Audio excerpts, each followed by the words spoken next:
Game on, ladies and gentlemen. Division S, the Vikings against pepeMLady. Going to be an interesting best of 5 series today, but first let's go over just a couple of pieces here. So the first thing to actually note is that the Vikings have so far only played a single series. Yes, we're already on play day number 2, 3. Actually, it's actually for some people already the 3rd play day. So right now we're heading into those matches, and the Vikings have only played a single match yet.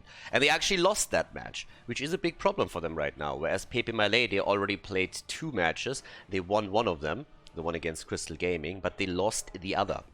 So it's an interesting setup right now, because in the standings, the 2 teams are neck or neck. So they are actually right next to each other, and they have the same map score as well, a -2 at this point.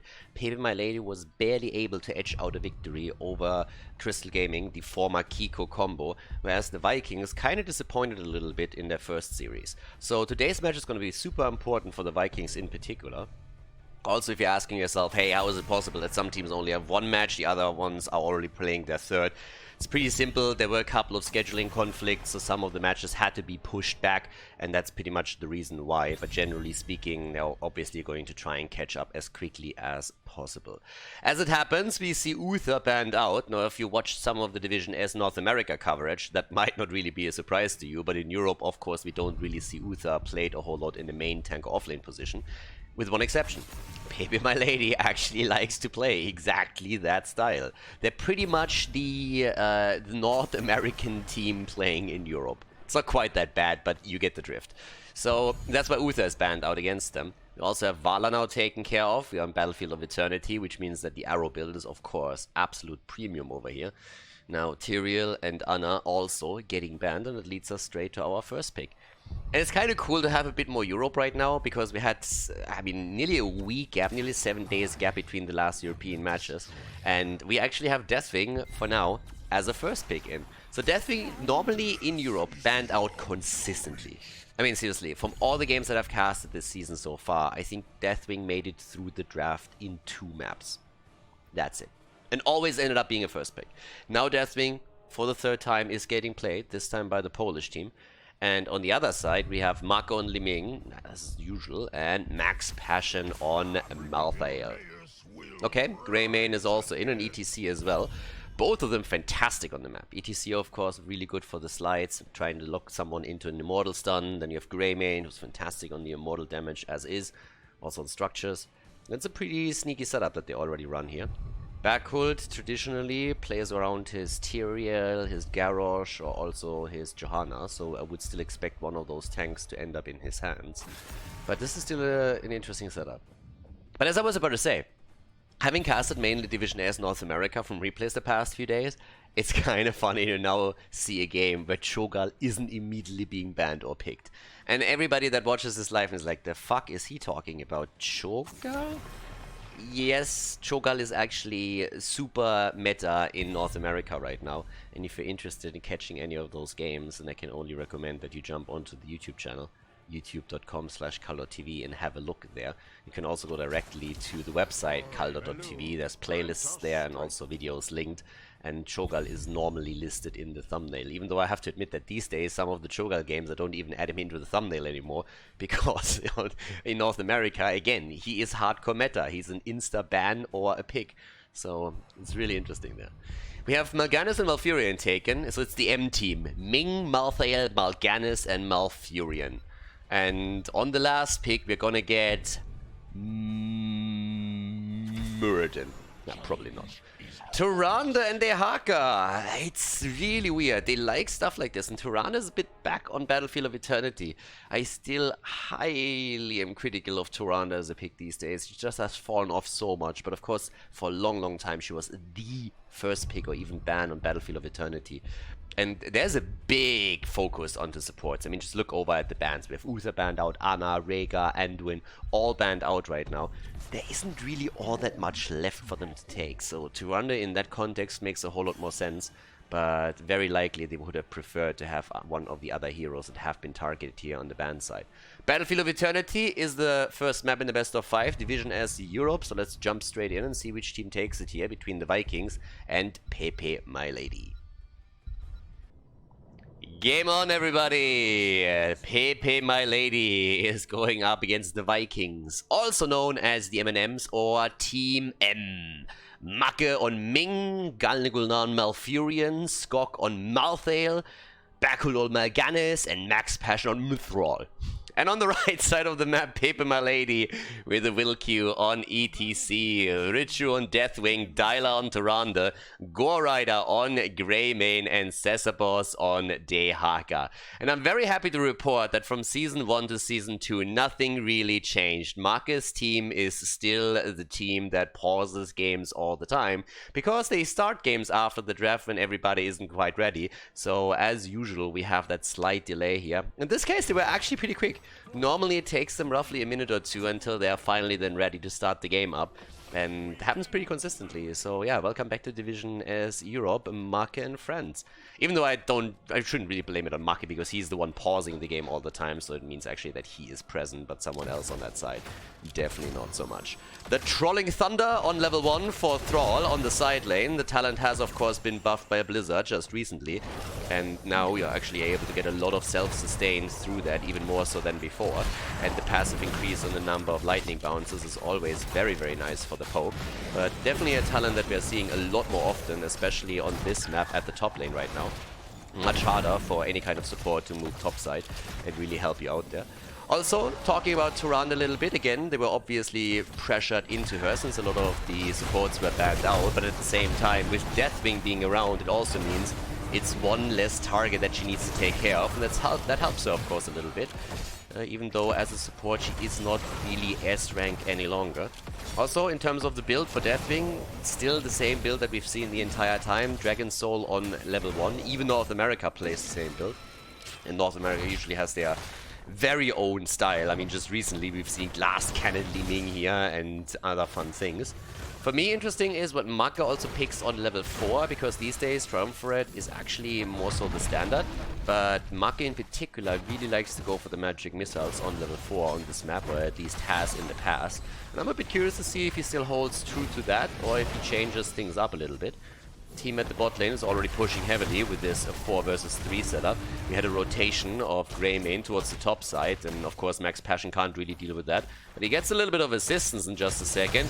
I don't really think he wants to fight this one though. He's trying to buy some time for Malthael, and buys a lot of time for him. Malthael comes in, the camp is taken, and they're trying to get the kill against Greymane, and this is looking good for them right now. Greymane is low, but in comes Deathwing. Malthael goes for the kill and takes him down. But that's a counter kill against him too, and it seems like Thrall is gonna follow. A 2-for-1 trade as Deathwing jumped up top, and now we also see Charge Blast as predicted for Macke as the level 4 talent, so no shocker here either. Okay, now up towards the top. We currently have the Molten Flame starting to do its thing, and on level 4 the follow-up with a Heat Wave. So this is pretty much the opening that you see from any Deathwing these days. Dragon Soul into Heatwave, Skyfall comes in as a level 7 talent, and from there on some of the talents are a little bit more flexible and get bridged out, but this has been established within the competitive scene in Europe and in North America as pretty much the standard. We've seen slight variations, but in, well, 90% of the cases, this is exactly the opening that you will see for Deathwing here. First objective is up. So far we have the 2 kills against 1 in favor of the red team. Not really a big advantage though. And now we're heading straight in for the halftime show, and it seems like we are gonna see pepeMLady lose out on the 50% here. Bakul jumps in, has Mal'Ganis around, and says, okay boys, I got this one. It's not really a big loss just yet. Thrall has taken to the top lane already to take down the Shaman camp, and of course we're seeing Greymane do the same thing now. But the defense from pepeMLady is now starting to be put into place, because they really have to. Blue team is eager. They want to make sure that they're getting the first objective, and so far I don't really think they can be stopped, especially with Greymane still sitting at the bot side. That's an easy drop against the Immortal, and therefore objective number 1, with a pretty solid shield actually, in the hands of the Vikings, as the entire thing starts to move towards the top right now. Yeah, and off we go. So they're starting to make the play. Going off against Cesapos right here. A little bit of a slide in from the side, and Deathwing comes in with Greymane. Malthael is down immediately. That's the second kill against him now in this game. And even though they push with the Immortal, that little attack before the Immortal even came into play was absolutely worth it for pepeMLady. Really nice setup. A little bit more value now also from Thrall as he starts to go straight into the Ancestral Wrath. Standard talent on level 7 even on this map. You just can't beat the nuke and the sustain that comes with it. And of course Calamity on level 7 for leading. As predicted, Skyfall, the talent on level 7. Khaldor's Resistance is taken on level 7 from Tyrande as well. Blizzard still didn't fix the typo that they have here. Khaldor is typed with an H, ladies and gentlemen. It's spelled with an H. I mean, I really like that they're trying to name a talent after me here, but they should really fix that. I mean, they're fixing a lot of typos with a lot of these hot fixes that then ruin replays, so I don't really see a reason why they can't just simply add that one H in. Someone apparently doesn't know what to spell over there. It's unfortunate. That's the quality of Blizzard games that we're getting used to these days. I mean, Warcraft 3 release just proving that again. For now, Hammer On as a level 7 talent is now also back in. And over here, ETC might be in trouble, but no, not quite. Not yet. Can always slide out if he has the power slides ready. But I mean, it's a little bit of an opening at the top lane. Ford or so far down, and they're starting to put some extra damage against the Deathwing. Yeah, the dragon. It's actually kind of cool to see Deathwing every now and then make it into the European meta. Hero has of course been nerfed multiple times now, but still he sees a lot of bans. Sees a lot of bans in this setup. But yeah, off we go. They're starting to take this one down too. Deathwing gets poked slightly. Next Immortal is already being announced. Slight advantage for pepeMLady in experience. Mal'Ganis at the bot lane is now also dead, which means that another hero has been eliminated. But the 2-for-1 topside setup is actually getting a lot of damage onto that fort. And they're going to take this one down, especially with the rotation meeting up with the rest of them. Down here, not too much that could be done. Mal'Ganis is about to be back, and Malthael doesn't really get caught yet. But here comes the early attack, and of course you have Hunter's Mark, you have Greymane, and they're starting to jump straight in for it. It's all about level 10 right now. And Dehaka nearly gets it for them, so someone has to rotate down to the bottom of the map and catch the XP. That's exactly what Dehaka is waiting for. Perfect setup. Fantastic kill against Malthael. That didn't just happen. They were waiting for Malthael to rotate down to soak the experience. So nicely played by pepeMLady, waiting for the opportunity. Li Ming has now taken over, and Mark and his boys are sacrificing the halftime show to get level 10 and fight around that. Bellowing Roar on level 10 for Deathwing. The Bullet for the Haka. In we go, level 10 abilities on both sides. Mosh Pit now taken for ETC. And we're off to the races. Halftime show already won by the red team, so now blue has to defend. Has to be a little bit more defensive with this. And they're trying to get a bit of a fight going here. Malthael is on point now. Everybody else is of course now trying to rush for the blue team's Immortal, as they should as well. And off we go. Milky at the front, Bullet in, Mal'Ganis gets out, Bellowing Roar, and Mal'Ganis is alive. Malthael with the Tranquility. Here comes the party time. Is that the end of Make? Yes, and Malfurion is dead too. Yep, that's 2 kills, that's 3 kills, and that might even be 4. He goes for Mal'Ganis, and that's a quick kill with Tyrande coming in with the final stun here on the Starfall. Nicely done. The Lunar Flare. Well done, well done, well done. Yeah, and now with 23,000 damage here from Greymane, 15,000 from Thrall, it actually looks quite solid for pepeMLady. The newcomer in Division S is doing fairly well here. And the Vikings are in a huge amount of trouble. I went over it early. They already lost their first match in Division S, so they're currently quite behind. Now in their second match against pepeMLady, they're already starting to struggle on map number 1, and they really need to come back into this.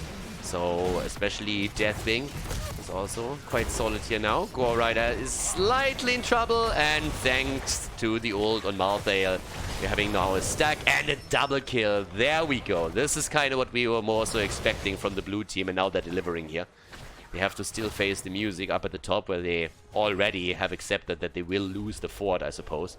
It's 3 kills against 9. But getting those 2 and starting to push the bot lane is definitely worth it for them. Let's not forget that they actually eliminated the fort at the top lane a bit earlier today. And they're trying to make the play for Will Q now. Which they can't quite get.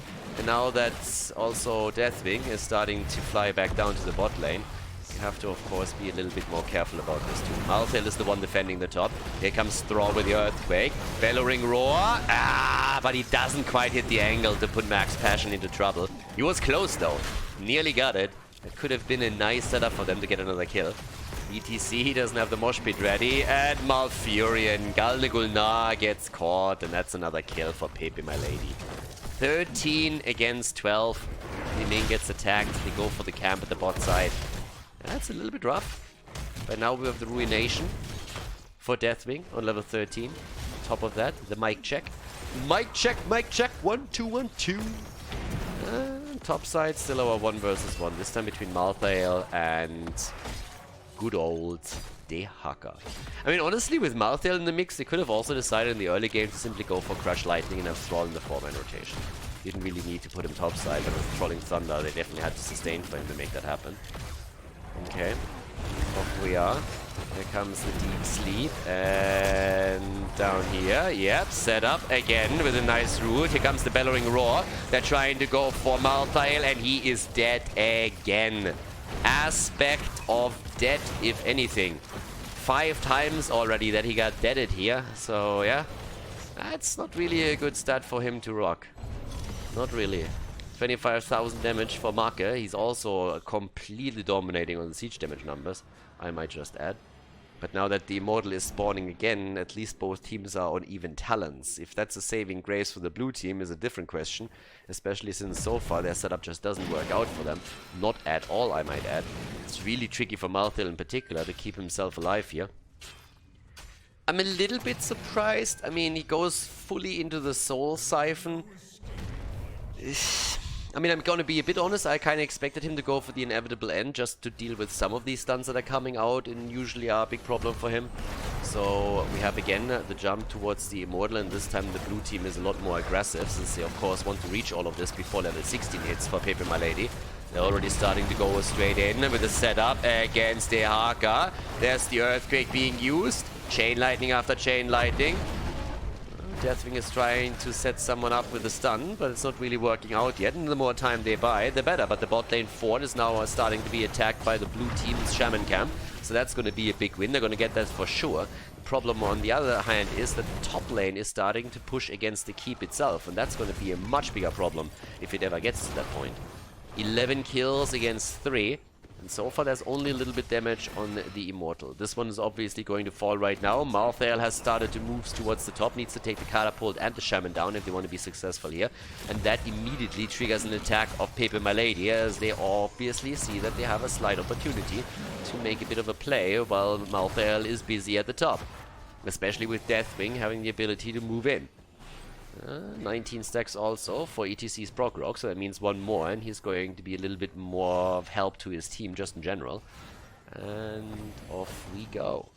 Marke still poking. One of the reasons why Li-Ming is so great here, you can just poke, you can also check those bushes the entire time. But 16 talents on already, and that's the problem, and immediately they go. Elementium plating is in. And yeah, there's the slide, there's the stun, stun into stun, and Malthael is still alive, but Mal'Ganis is dead. Good one for Malthael this time, so he's not the first one to fall, but with Mal'Ganis down, that's of course a huge problem, and it's just these stun setups that he is struggling with. There's a reason why back in the days stuff like ETC to Ronda was always powerful, so yes, she has fallen off as a top healer a little bit, but it doesn't mean that when you have to pick her, you can just simply look at these stuns and say like, yep, that's not a problem for us. Now Greymane is on the Immortal, which is exactly where he wants to be. Dehaka then again is in slight trouble. But he's not the only one. Nope, Malfurion is also in a bad spot, and he actually falls. And that's another kill, isn't it? Malthael again on the run. You can run, baby, but you can't hide. There's a heal, and he actually gets away. Yeah, he went for the French defense here. Retreat, retreat. But yeah, that's gonna be that. Easy peasy. Another Immortal. 13 versus 3. 16 talents. Yeah, it's a good day to be on pepeMLady. They're actually doing extremely well with this. I mean, This is starting to become scary. Honestly, I'm a little bit worried for the Vikings. I'm not really saying this just because they are a bit behind on map number 1, but they really underperformed from what I expected from them on the first play day a lot. And now in this series, they are not off to a good start. We've seen comebacks here, don't get me wrong. It's game number 1, it's a best of 5. Anything can happen here. You can always adjust an opponent. This is only the first map, but it's 13 kills against 3. It's finally 16 versus 16. And if they're getting murdered on this particular match, then this season is going to be incredibly rough for them, for sure.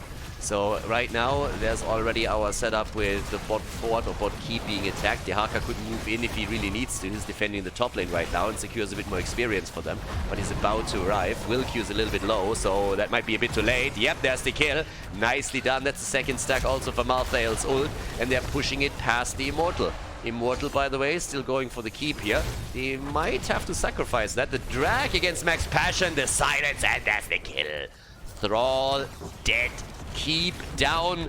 They try to turn it against Greymane, and they nearly could, but Make can't. Oh, ho, ho, ho.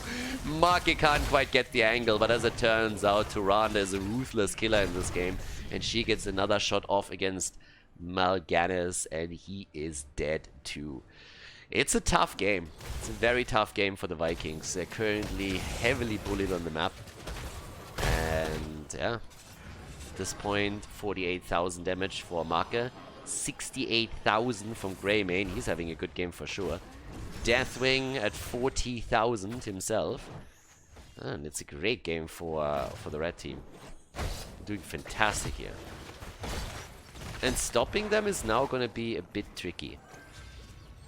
The experience lead is really the biggest issue, because level 20 around the next objective is... I mean, it's pretty much a given, right? So once that you hit level 20 and have the Storm Talent, you have a huge advantage heading into the fight. Make is now pausing the game. Tactical pause for sure. 3-2-3 moment as the team is debating on how to proceed with the rest of the game. Obviously not really the case, so someone is probably having some issues here with the connection. But that gives us a bit of an opportunity to quickly go over the situation on the map. So the camp has just now been taken. They're grabbing the one at the top now too. They are exactly 1 level away from level 20, whereas for the blue team, they're still 2.5 levels missing. So what exactly does that mean at the end of the day? There's one keep down at the bottom of the map. So even if the red team plays it slow, when the next objective is up and we're talking about the 2 Immortals on the map, the bot lane is going to continuously push. So what they have to do is really time this one properly. But this one has just been taken, so that's 3 minutes and 47 seconds, which pretty much means that once that you take this down now as the red team, the bot lane is going to push out. So during the next objective, catapults have a good chance of reaching the core through the bot lane, and at the same time, it's nearly impossible for the Vikings to get into a situation where they will have even talents with their opponent. So this is pretty much the situation they're in right now. They're going to have to take a really, really bad fight. And that means they have to go up against the level 20 talent on the opponent's side. And the only thing that can really save their day is a massive mistake on the side of pepeMLady. If they, for example, send a hero solo on a lane to soak some experience, they send him out too far, and then that hero gets ganked and killed, that would be helpful. But, yeah, is that really going to happen? I mean, the answer is very likely going to be no. But they're trying to force the fight now. Before 20, that's the idea. Force the fight as quickly as they can before 20, and they do. They're moving in, but the stun combo hits Mal'Ganis again. No ult from him. Party time gets interrupted. But Dehaka has already caused quite a bit of trouble for Malthael here. Now the level 20 talents are in, and that gives us, amongst other things, also the shooting star. The situation couldn't be worse. It's a 4 versus 5 and level 20 talents in the hands of pepeMLady. Unless Make pops off with a massive amount of resets on Liming now, this is going to be game. Or at least a very bad deal. Malthael is down, and, well, Greymane at least falls. So Make is really trying to put on the backpack here and carry his team a little bit as he jumps in for the kill, makes it a 2-for-1 trade at least. But of course the halftime show is now going to be taken anyways. Now, the saving grace is that the hero they killed is Greymane. Greymane is the best one against the Immortals, so that means that the entire Immortal damage is now slowed down at least a little bit, which buys time for the Vikings, and that's all that they can actually do at this point. Buy a little bit of time and play around that. And now that they have Morgana's back, they can still try and fight here. If they can grab another kill, that would be good. You look at experience and you quickly realize there's no way to get level 20 in time. There's just no fucking way. It's not gonna happen. Stood in the fire. Once again over here. Max Passion with a little bit of poke. And Muck is trying his best over here. But Greymin is gonna be back in 13. Malthel is back too. So they can try and set something up with last rites maybe. They're already moving down to the bottom. ETC locked down once. There's the bellowing roar as Deathwing uses his ult. Had to use that right now. And Make is retreating. Doesn't follow too much. But again, at least they were able to bait out a few of the ults on the other side. They put a bit of damage in. They're 19.5 now, so they're still fighting for this game. They're not giving up just yet. They still think that they have a bit of a chance here. And honestly, if they get another good kill, maybe something set up with last rites, there is an opportunity. In comes ETC. Everything is dodged out as Deathwing comes through, but the fight is ready. This time, at least Mal'Ganis is alive for a little bit longer. Deathwing comes in. Greymane! And the last rites. Is it a kill? Yes, it's a counter kill. 1-for-1 trade. So that's already a good one. Tranquility runs out, but the fight is still ongoing. And by now it's level 20 versus level 20. So at least both teams are relying on Storm talents. The comeback attempt from the Vikings as they're trying to do their thing here. Slowly and steadily moving in, trying to lock Dyla down on Tyrande, but they can't really get the connect. Halftime show, nearly even, by the way. The hit points on the Immortal, or at least they're close. They're going for the kill. They're moving in. They're trying to go for ETC. They're trying to go for Deathwing. They're trying to go for anything, any target that they can possibly grab. And Deathwing gets turned into Deadwing. He dies, and that's a lead right now. Malthale, of course, back with a no one can stop death after the initial kill, and now they're opening up with even more. They go for Tyrande. They go for Dehaka. Oh, and they let actually Tyrande slide.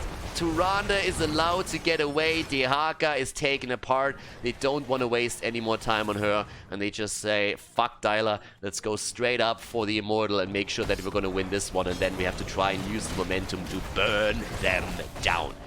They are still 10 kills behind. 10!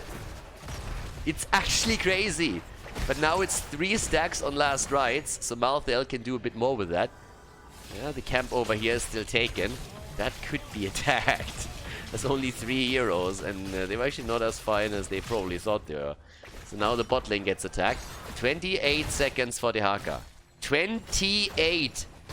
Here we go. At this point, they're starting to make their play. And guys, I mean, in an ideal way, even if they just get the keep, let's go through this for a second. Of course they want core here.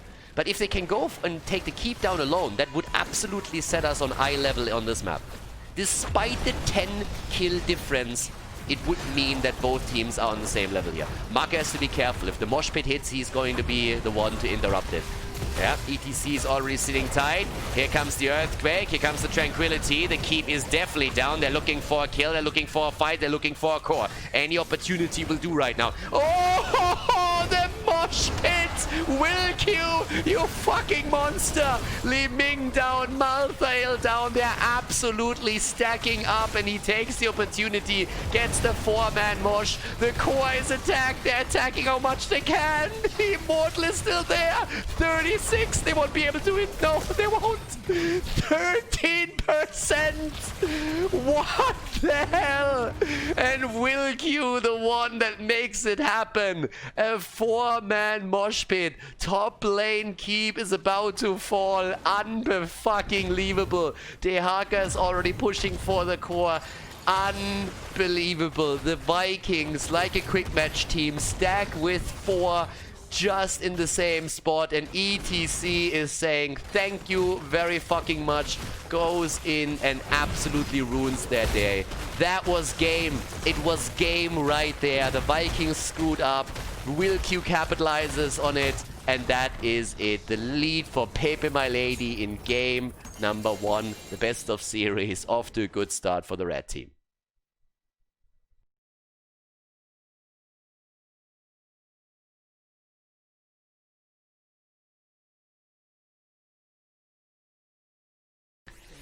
Game number 2, Volskaya Foundry. I took a little bit longer to join the lobby for game number 2 because ETC had to change his pants after the mosh pit that he pulled off to win pepeMLady the game. So now that we're looking at Volskaya's Foundry, our second map, drafts could be adjusted slightly. But it was actually insane. The comeback was a thing until it wasn't anymore. So the Vikings in the late game definitely running it there with their experience. But right now, pepeMLady has the lead, and they're actually doing... I mean, it's actually kind of incredible, because the last series that they played, as I mentioned in game number 1, was against Kiko Gaming, the now known Crystal Gaming. And they lost the first map, and they looked really bad on map 1. And then they won 3 in a row, solid fashion, really coordinated, and now this is the 4th one, and they're actually doing better and better and better, so I really like it. Tyrael gets banned out again. They don't want to go up against Backhold's hero. Well, and off we go. First of all, first question. Deathwing, banned again? Or do the European teams at this point kind of think that Deathwing is okay-ish to let through the draft? Because as I said previously, even after the patch dropped last week, we had still bans consistently against Deathwing, with pretty much no exception. But right now, it's again the focus onto Uther, and I already explained in draft number 1 why that is. pepeMLady really likes to go for that North American style, where they have Uther either in the solo lane, or where they have him as the main tank, so they play then a double support setup together with him. So Uther gets banned out. It's pretty much not really a ban where you say, okay, that hero is great or the strategy is great, but you know that your opponent plays it a lot, you know that your opponent is familiar with it and good with it, so you're trying to take their preference picks away. First pick, first ban, still on the side of the red team. There's the Deathwing ban now. Okay. Which already indicates that no matter what happens, pepeMLady would have liked to get a different hero first. Usually it is the second pick rotation team that bans out a hero that everybody feels like is too strong to deal with. So that would be a thing for Deathwing. But they want to have a different hero. And now happy guessing for the Vikings which hero exactly that is. Now there's obviously Rexa to consider on the map. There's a couple of heroes just in general. But they go for Zeratul first and ban him out. Yeah, we've seen them, of course, for them as well. Alright, so what are we gonna get from pepeMLady now? Johanna as an early pick would be good. You could go into Rexa. I mean, honestly, there's a ton of heroes that you can start off. It depends a little bit on the strategy that you would go. Dyla on Ana, which means that we're gonna get some mage setup. You can start with Liming, for example. Have Jaina together with that, just to name 2. Which are the most common ones, at least in Europe. And there it is, Mephisto gets picked. Make takes his Mephisto, best Mephisto skin by the way, for sure. And Malfurion together with it. Alright, it is time for Make's Mephisto. And it's also a little bit interesting to see that pepeMLady didn't ban that out. I guess they were thinking about it, but Make hasn't really played it in a long time, partly because the heroes, or hero often gets banned against them. Will Q is just sitting there. Alright boys, time for round 2, etc. Let's get that mosh pit ready. And Li Ming for the Ana combo. Okay. I can definitely argue about that skin though. Horrible mask that she has there. Okay, so with that, we're going into the next ban phase. Volskaya Foundry, what do you ban out right now? Offlane is definitely bannable. If you don't think about picking Blaze up for yourself, you probably would at least consider banning him here. They are actually picking Junkrat then again as a ban, which means I would really like to see Blaze, unless they want to play with Misha, of course. If they want to play Rexa and Misha, it's a little bit of a different story. So that's definitely something that they can do. Ban then again for pepeMLady, they could target the offlane and the main tank. I mean, both of them still up for grabs. If you want to ban out... I mean, there's a couple of options. You can ban Johanna, you can ban Garrosh. Both would be good picks for him. Mal'Ganis is still up as well. And the ban goes to Tracer. That's a bit of a weird one, because usually when Tracer gets played, it's more so Make that plays Tracer. Not saying that none of the other players are able to play Tracer, but it still feels that Make would be the one to jump onto Tracer, and he already locked a Mephisto in for himself. So I'm a little bit weirded out by that pick. That doesn't really make all that much sense to me at this point. Instead we get Hanzo, which was completely ignored in the last map. We didn't see him as a ban, nor did we see him as a pick. And now Max Passion with Rexa, which still leaves ETC plus Blaze up as an option for the front line on the side of pepeMLady if they want to.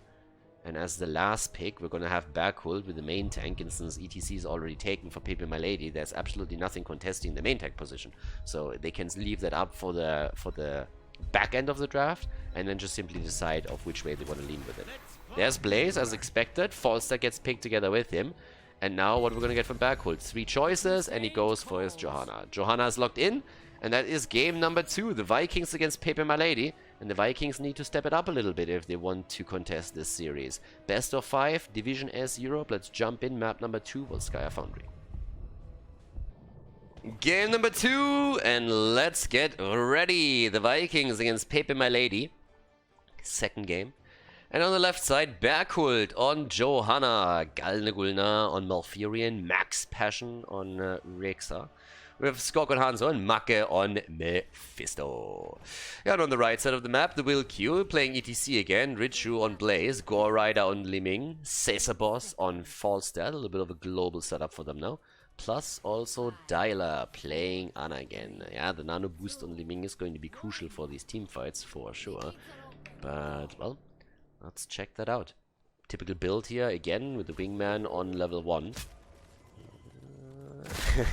And Misha already scouting every step of the map out here, at least over here. Okay, level 1 also with the Furious Spark right now for Mephisto. He needs to be a little bit furious in this game after map number 1 didn't quite go the way that they intended to. They had that shot there. Honestly, if that mosh pit at the end of the game doesn't hit them, they win the game. If they don't lose 2 heroes in that mosh pit and just get locked down for that long, they have no problem deleting the final 13% of the opponent's core and win this one. But as it stands, pepeMLady is ahead. And that's the most important thing for them. I mean, at the end of the day, it doesn't really matter how close you were to securing a win. It just matters who was able to take that win. Who failed to make it happen. So right now, we still have a couple of rotations, mid lane, top lane mostly, but the 1 minute mark has hit, so it's all about the turrets right now. The red team is already there. Granny is trying to take it by herself, but Dyla must quickly realize that that's not going to be an easy one for him. Okay, in comes the bird and uses the first lightning rod charge, and off we go. Turrets in for both teams, and already the setup at the healing beacon top side. Yeah, but it gets sniffed out, of course, right away. I mean, this is not something that a team like pepeMLady is going to miss. So, is someone willing to commit their own turret to it? Already they go for the bird, and Gore Rider is able to help out from the backline a little bit, just as Falstad barely makes it out. Another combo, but good Iron Skin. Turret is on the ground, and they're starting to contest it. Healing Beacon is about to be taken, and there could be a kill against Blaze. What the hell? How did he survive that? Damn. I thought for sure he was dead. I mean, he did not look like he had any hit points left. It really felt that there was already another auto attack just going his way, but as it stands, Blaze made it out. And so with this, now 4 versus 4 on the levels. Bird escaping again with the static shield now on level 4. Talents are coming in. No kill yet, but that was a clutch call. That was really a close call, damn. Yeah, Rexa is actually waiting a little bit. What are we going to see there? Oh, no stacks for him. Yes, Grizzled Fortitude is taken. Okay, fair enough. Worried a little bit more about the basic attacks here. Okay. I honestly expected Hunter Gatherer to be taken here. Normally what we see, yeah, it's normally the Globe Talent.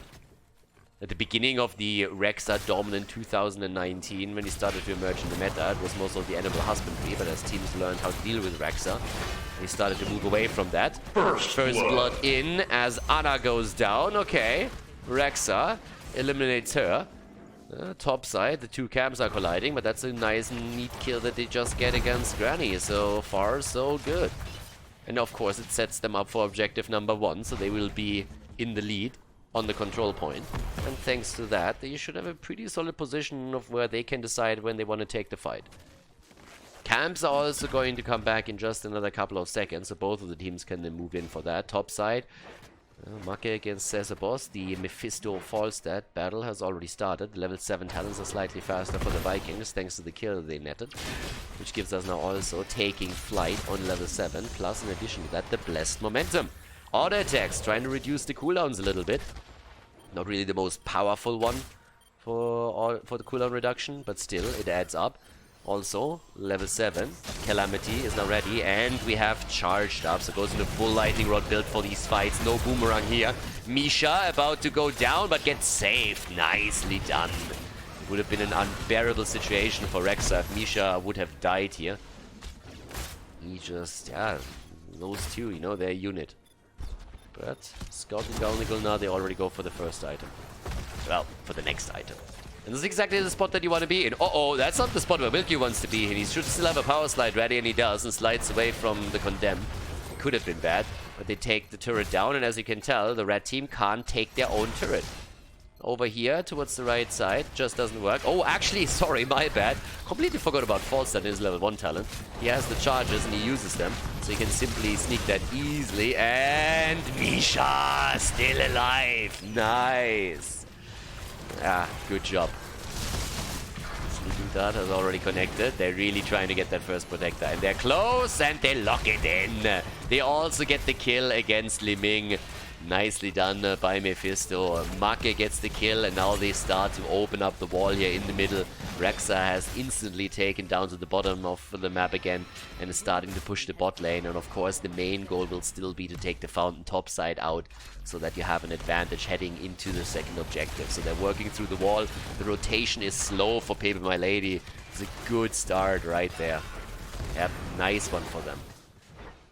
Falstad again gets attacked. Here we go, starting to go straight in. Put that one down. And that's the end of the fountain.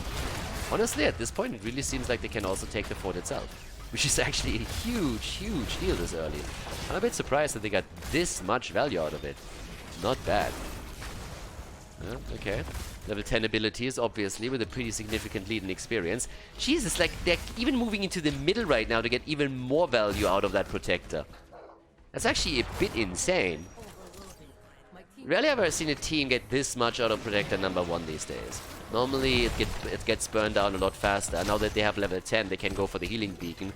And, well, the red team, like in professional circles, we call that situation, well, pretty much they can't do jack shit.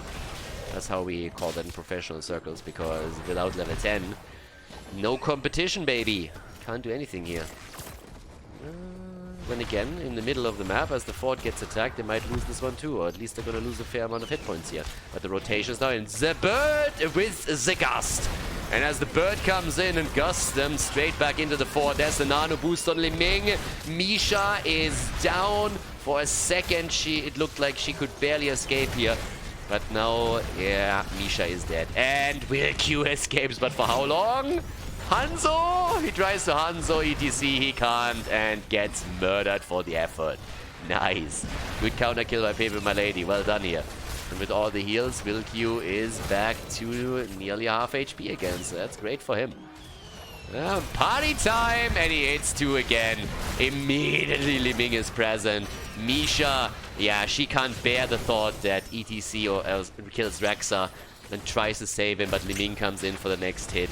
And then it's the end of the 2 of them. And now it's 2 kills against 2. Well done by pepeMLady. Now they lost a lot. They lost the top 4, they lost the top fountain, they lost a lot in the middle of the map, but at least when it comes to experience, they were able to close the gap a little bit thanks to the kills that they just got. So that is actually a pretty good start for a comeback attempt at least, but they're not quite there yet. 24,000. That's what we currently have for damage. 22,000 for Hanzo. But Liming has taken the top numbers, as just quoted. And now it's again about the camps on the map, the experience they can get with it. And, well, we'll see what's going to happen down to the bottom of the map now. Just a little bit of a push. Can always have Misha at the front here. Okay. In the house of skill that is the Vikings, Misha is a load-bearing pillar. Didn't see that one coming, did ya? Yeah, I worked hard for that one. Credit where credit is due, baby! Top lane. 13 talents against 13.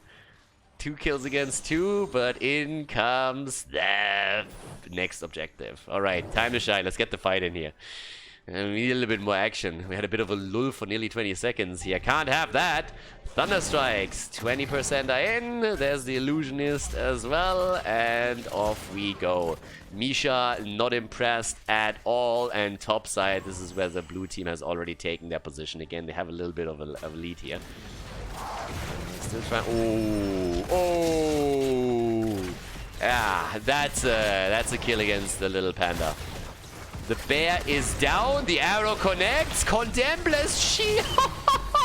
Get wrecked. Get plucked, chicken. Get plucked.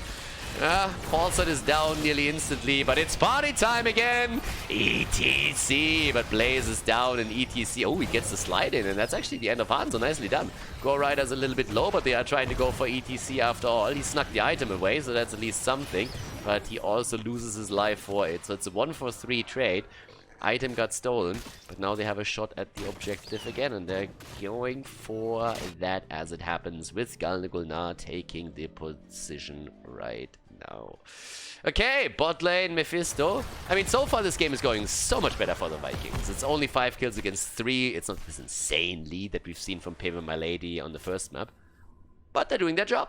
They're getting their kills. They're controlling objective number 2 now, after they already secured the first one for themselves. So that's a good start. Up to the top, we have Bergholt on the money pick. Riding in style, baby. Shitting a little bit of money every now and then. Can't beat that. Best mount in the game. Shits money. It's a piece of bacon. So it is perfect. Okay. Jet propulsion misses. Better safe than sorry, iron skin here for them. But, of course, there's a lot of time now for the Vikings. And guess what? They're gonna take the items and they're gonna take the experience. Level 16 any moment now. And Blaze might have taken over the top objective for a few seconds, but you can obviously see where this is going. With an item lead and a talent advantage, they're going for the fight. And honestly, I think Blaze is just going to fall back and say, like, yeah, take it. Gives us a little bit more time to soak experience for ourselves, but this Protector will walk down to the bottom of the map. Probably stop in the middle real quickly to take the fort down, but the goal is again to prepare bot lane for objective number 3. That's pretty much the goal here. Talking about preparing things, it seems like Richu might be in small amount of trouble, but yeah, not too much. They're going for the keep, actually. Ooh. Okay, so they're actually going for the keep, and Ana? Oh, Ana is down. Yeah, Granny, she needs one of those rollator thingies. She's not that quick anymore these days, as she's trying to move out of harm's way. She gets murdered, and that should actually be the end of the keep. Yeah, with the catapult now moving in. Protector still being there. They're already fighting underneath the fort a little bit more. Max Passion is moving in towards the top. And now that Li Ming is down, there's absolutely nothing to stop them from taking the keep apart. I mean, the traditional rotation would have been down to the bottom of the map to take the objective 3, but that one is worth a lot, and actually not stopping here. These madmen are going for the core. The fuck? I'm not sure if that's going to be a successful one. I mean, they might be able to get a little bit of damage onto it. But can they really end it? I don't really think so. Okay, 95% now. That's at least something. Bergholt commits Sudoku as he moves in, tries to solve a math puzzle underneath the core. That didn't go well for him. I'm not quite sure why they were trying to go for the core here in the first place. Death timers are just not long enough to help them here. Okay, they're trying to go for the kills again. Blaze is a little bit low, so is ETC. Tranquility is already used. There's still the mosh pit, so they need to be careful. We've seen a few attempts of Will Q to lock heroes down. Talking about locking heroes down, he's the first one to get locked down here. But yeah, they're moving away. And nano boost on Li Ming on the other hand. Trying for the kills. There's the reset, thanks to Misha. They go for Marke. Marke in trouble. And can they secure the kill? It seems like they can, and indeed they do. And now it's again for Hanzo, lockdown against Blaze, but there's just not enough damage. But there's enough damage to take Li Ming down. And all of a sudden, with the turn, pepeMLady is the one on the move, and Blaze is dead as well. The bird escapes. It's a bit of a slaughter right now. Can he get even more damage in? Oh, Ana with a sleeping dart. And Broccoli, no, where's the Moonfire when you need it? Oh, no. And the kill against the bird and Malfurion. It's just trades everywhere. A kill for a kill for a kill for a kill. It's honestly a bit bonkers what we're seeing now. They're starting to take this away. In the meantime, Johanna has already respawned and has started to go straight up for the next camp to give them an item advantage once again. Killing the top lane keep is still I mean, it's incredible, because it means that when objective 3 at the bot lane has been fought over, you're gonna have a huge problem. As does Ana, as she gets taken down again. Shouldn't be there in the first place. I mean, seriously, what are you gonna do as Ana? What are you gonna do there? How are you gonna save that against 3 heroes? Okay, Granted, benefit of the doubt, probably didn't know that Backward was sitting at the side here, but now that's a staggered death against her, so for another 28 seconds roughly, she's going to be down while Falstad makes it back, and that allows the blue team to push through the bot lane, which also means, da-da, you guessed it, that fountain is toast. And thanks to that, we're going to have a big, big push through the bottom of the map from the Vikings even now. ETC is apparently hoping that they can at least take this one. The level 20 talents are obviously ready now for the Vikings on top of everything else too. So that's a huge lead with the kill command, with Bullseye, Serenity. At the top, they steal the item. I honestly ask myself right now what exactly are Mark and his boys going to do, because they have a lead with 1.5 levels. They're actually looking for core. They're trying to get a kill. They're trying to get a kill, and they're trying to see if they can maybe follow up onto the core. Dangerous one. If they lock down ETC here, maybe a chance, but now that they weren't able to flank them properly, they're moving away from it. The kill command just never connected. So now they take the rest of the map. It's pretty much the only thing that they can do. It's also only 10 seconds until the control point is up. So yeah, that gives them the lead that they need. But off they go. Everybody starting to move down to the map right now. Starting to get the work in, and yep, let's see. There we go. Percentages in. Yeah, Misha. She is a little bit fat these days. She definitely is. She has gained a little bit of weight. Rexa, you know, he loves her, so she just pampered her a little bit. Too many sweets, so now she's actually trying to work out a little bit. There's not really a gym day, so it's a little bit of a cheat day for her, but hey, I mean, there is at least something on the map that she can use for training, so once that she sees those conveyor belts, she's immediately up for the challenge. She says like, okay, I'm on point, boss, I got this. Get rid of those calories. Still going for the fight here. ETC. Oh, the kill against Hanzo. The mosh pit. The interrupt. The mighty gust. It's party time. 5 versus 4. Items on the ground. And they need to still try and hold that spot. Yep. Good lockdown against Hanzo. He's dead. And now they're trying to make the play here. Indestructible by now also on the side of Johanna. Level 20 versus 20 now. The bird in a little bit of trouble, but he still has the barrel roll and can't get away from this. But they're starting to make the play for ETC, and if not for that power slide, he would have probably been dead here. There's also still the turrets on the ground, so despite the fact that they were able to kill one, they still have to be careful. Top lane catapults are still assembling on the lane, so those have to be dealt with eventually. Malfurion is now trying to get even further ahead for them on the objective. But pepeMLady has actually come back a little bit. So, yeah, they're looking here at a really nice setup, where again, the stun attempt against Max Passion. Feint Death saves him for a moment. Good move by Li Ming, and that's the kill against Rexa, and it comes at the perfect moment in time. They're trying to get the counter kill, and if they can get ETC, that would mean a lot. Mephisto comes through with the ult, and the follow-up from Malfurion. The arrow! What? Connects perfectly. Drops the damage. Talking damage. Nano boost, baby. And the indestructible gets procced. Yeah, he still tries to get enough damage in for a kill. Falstad has to be careful too, because he is definitely not in a spot where he should be aggressive. Doesn't have no hit points here. And they're taking over again. And did I mention catapults earlier today? I think I mentioned catapults at some point. It's Winion time, baby. These are going to do serious damage. And those two, they will arrive too late. So the fight is still happening. The Mighty Gust has already been used. They're trying to go for the point again. Protector is now also taken. Falstad is flying back as the core is taking damage. And guys, now with the Protector, it's going to be mad trouble. Another shot fired. Another one. We're at 62% on the core. And Protector can just simply move to the top lane now. Or through the small wall. That would work out too. That's exactly what they're currently trying to pull off. Another attack against Hanzo. He came, he saw, he died. Veni vidi GG. But the core is still getting attacked, and they're going for it. It's only the Protector and Johanna, but yeah, no problem. The series is tied. The best of 5. 1-1 score as we are heading into game number 3 at Division as Europe. Nicely done. GG and well played.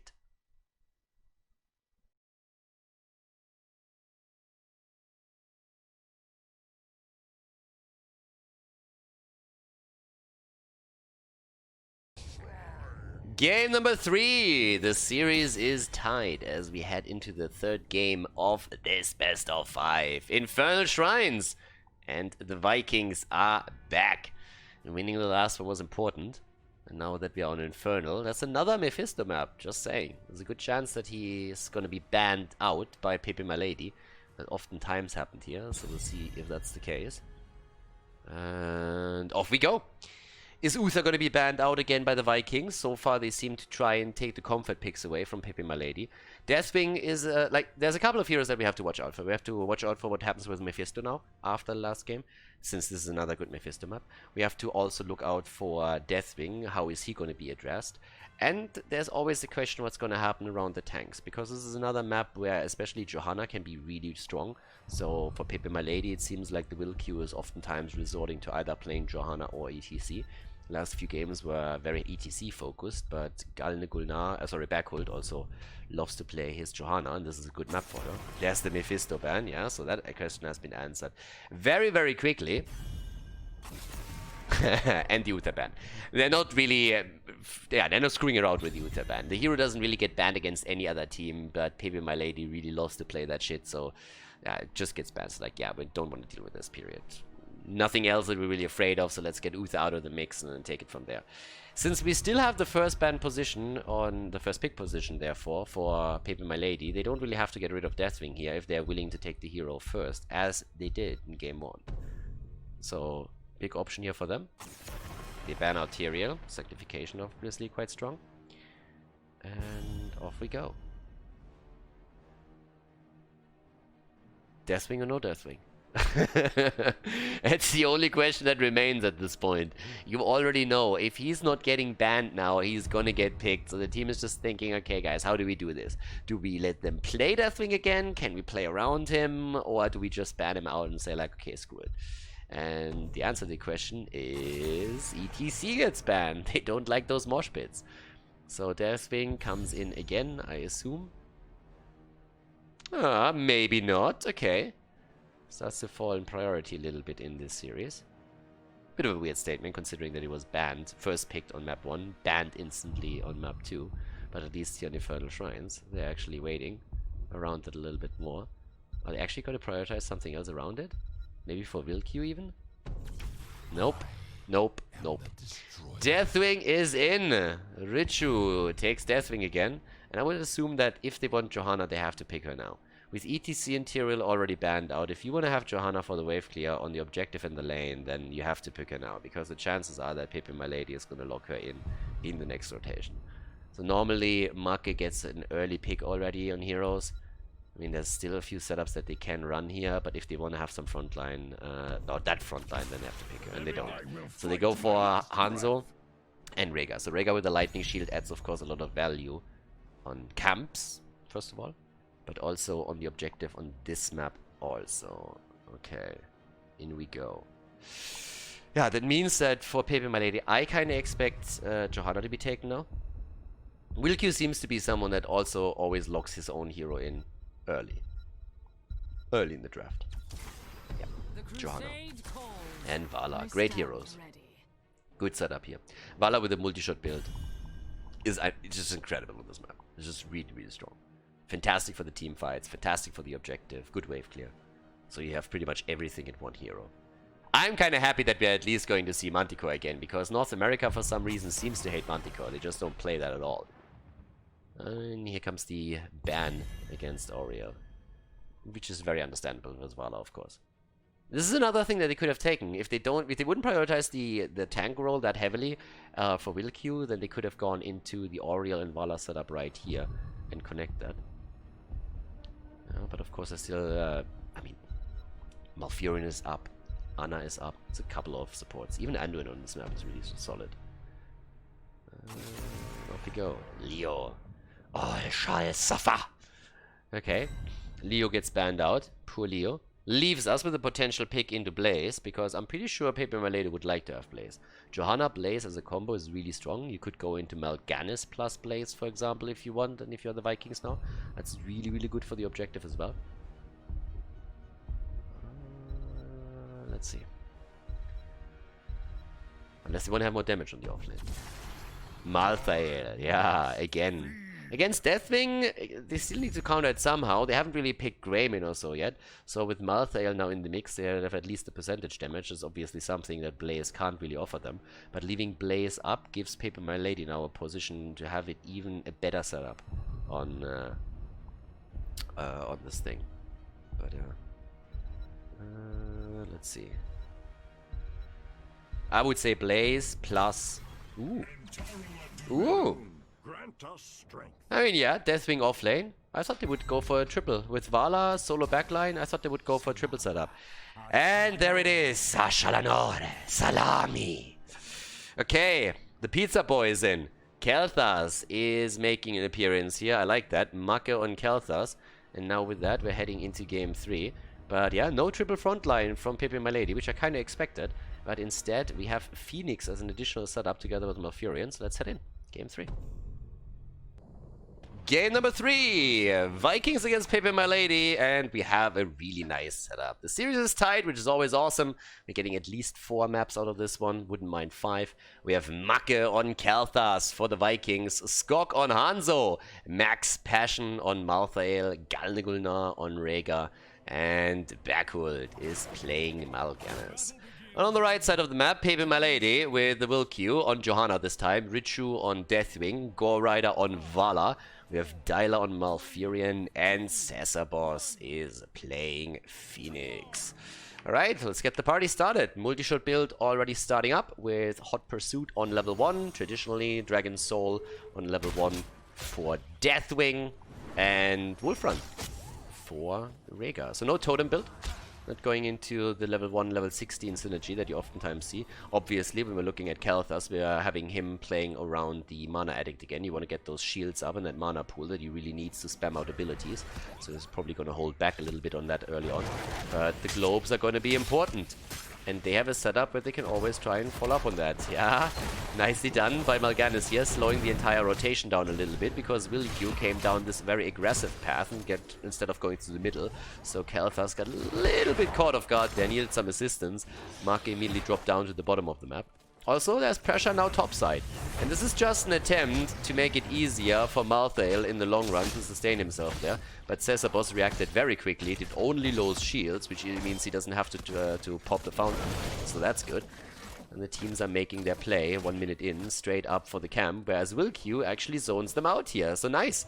Very aggressive stance again, and Will-Q is just saying, hey, if you have 2 heroes topside, I'm going to slow you down a little bit. We're going to take our own camp, and then we are attempting to either threaten you or take the camp at the bottom of the map instead. So, yep, there we have it. Richu is already taking the position there. Deathwing is also in a spot, and off we go. It's actually a fairly interesting setup for them in general, because Deathwing is played, especially on the NA side, very heavily on the offlane, and you can also play him in the offlane here. But they actually decided to put instead Phoenix now over there, which has pretty much all the tools of an offlaner. The problem that Phoenix has, as we see the camp stolen away, is that in the late game, if you don't run another melee or another hit point heavy hero at the front, you're pretty much getting taken apart. Phoenix is in a spot where he easily wins the solo lane because he normally goes up against the melee hero and he can heavily play around the shield mechanic. But then in the late game, you're starting to struggle if you rely on too many ranged heroes. But with Deathwing, you have another hero in that is very hit point heavy and that is played in an offlane position, at least on the North American server a whole lot, and also in Europe to an extent. But now they can just rotate between those two. So it's actually a pretty flexible setup for the early game that is being played now by pepeMLady. You still have those 2 camps against 1, so it was a pretty nice steal. Shrine is activating now too. Yeah, Will-Q at the top, maybe a little bit too greedy here. Yep, and that could be first blood. First blood. And it is. Down goes Johanna, nicely done. Too heavy of an invade. The camp still taken by the Vikings. And with that, the Shrine obviously activating now too. Level 4 talents give us also the first multi-shot talent for Vala. This is something that pepeMLady has actually done now a few times. They take a very aggressive stance on the map, which isn't really all that bad. I mean, you always have to be careful how deep can you really go with a move like this. And this time they overdid it a little bit and they got punished for it. But I kind of like the attitude at least. They try to be a little bit more aggressive with their playstyle, and that's actually very refreshing and cool. So now Will-Q is moving in again, has to pop the Iron Skin here regardless. Kel'Thas is starting to get some serious damage out, but Deathwing arrives at the scene of the crime. Level 7 will probably also give us Skyfall now. For Khaldor, we're still waiting for the talent choice on level 7. Normal Flame Strike build would be my guess, but we have seen a bit more of a Living Bomb approach lately on the lower levels. Murder Punisher. And here's Skyfall as the level 7 talent connects. Again, the cooldown reduction for Johanna. And level 7 also for the team in blue. And there we have it. Burn Flesh. All about that lockdown. Try to get that Gravity Lapse connected and then follow up with a nice Flame Strike. Level 13 Pyromaniac for the cooldown reduction.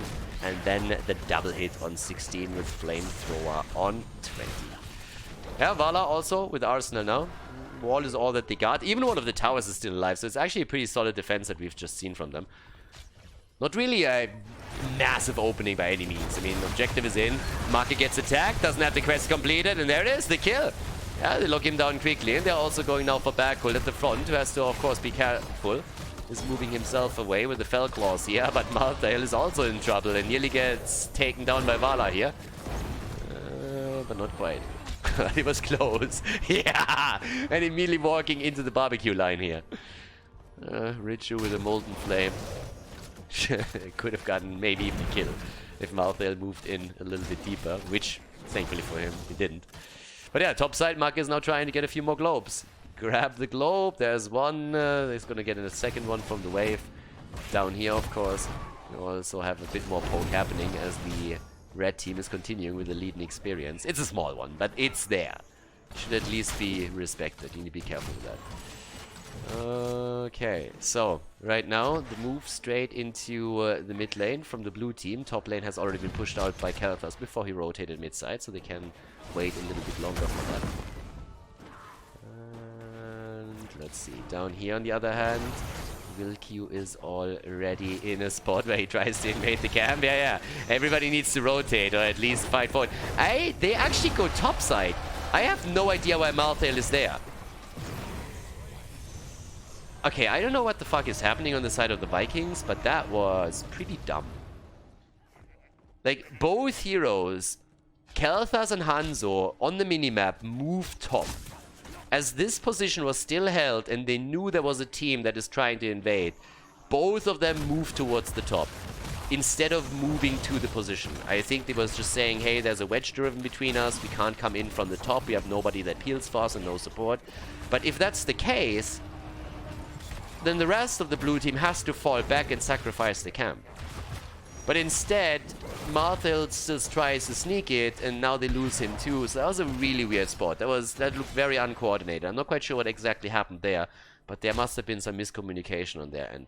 Because there was a clear decision being made that both of the damage dealers said, hey, no, let's don't get that, let's go top instead. We can't make that fight. They are bunked up as a 5. We have a wedge driven between us, and we can't make that play. So a little bit of a weird setup. Also, it's fantastic to be in Europe again, where people know what the better talent level 10 is. So Phoenix is immediately being picked by Khaldor here on the level. Just the other day we had another game where Pyroblast was, I think, cast 5 times and got 0 value. It's also a bit of a meme. But it's even talents again, and the team in red is a little bit slow on the camp, which means that there's a very solid lead now for the blue team on the objective again. And a pretty solid one. I mean, they're going to be looking at 15 to 20 before the fight starts, okay? The dragon comes in, but they have 16. It's a very, very nice advantage for them now. And with last rights, there's obviously always a kill opportunity here, especially when we're talking about Deadwing.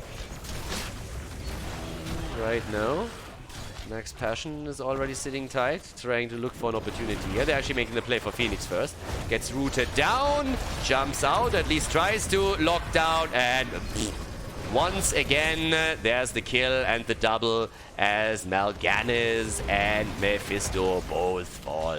Phoenix has been eliminated as a counter kill, but that doesn't help them any bit because there's a third kill even coming through now against Hanzo.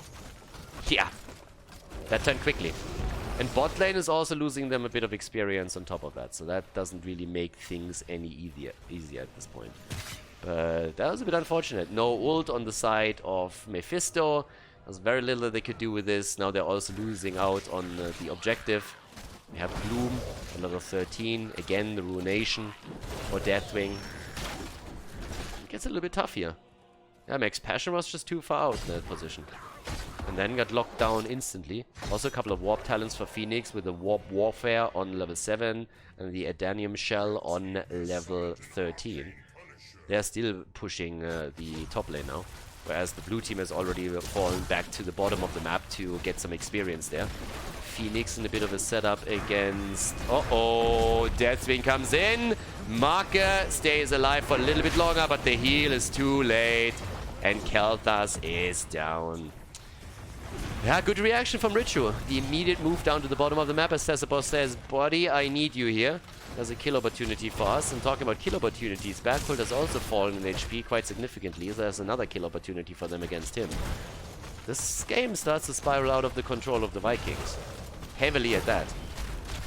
Yeah, and the team on the red side is doing extremely well once again. Having Deathwing in that position where he can just like drop into a fight at the bottom like we just saw him do is just a huge tool. By the way, no Pyromaniac on level 13 for Marker. Instead it's the Fission Bomb. That's an interesting twist. Okay. Arrow comes in. Can they get the kill here? Yes! Nice setup. Well done. Good arrow, good follow-up, and a good kill against Vala. They're trying to get a little bit more. The Ancestral had to be used to keep Mal'Ganis alive. They're trying to follow up with a kill against Deathwing, but they can't. The last rights was just not enough. Yeah, he was hoping that he could get a bit more done there. But yeah, it's at least a lot of damage that got pushed on him, so Deathwing actually has to fall back for now.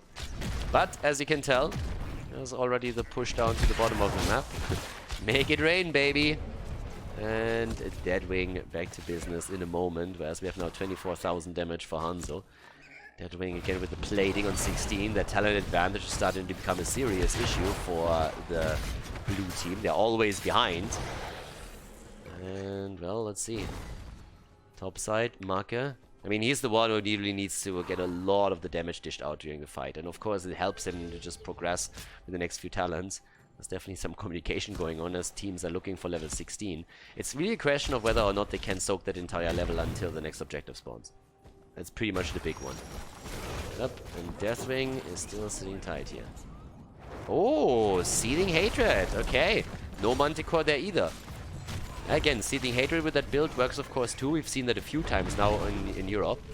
Manticore is still the preferred talent to be taken on Vala, but that particular variation has not been played a couple of times. Quite popular in North America too, by the way. NA just seems to hate Manticore. I have yet to see Division S NA pick Manticore on Vala.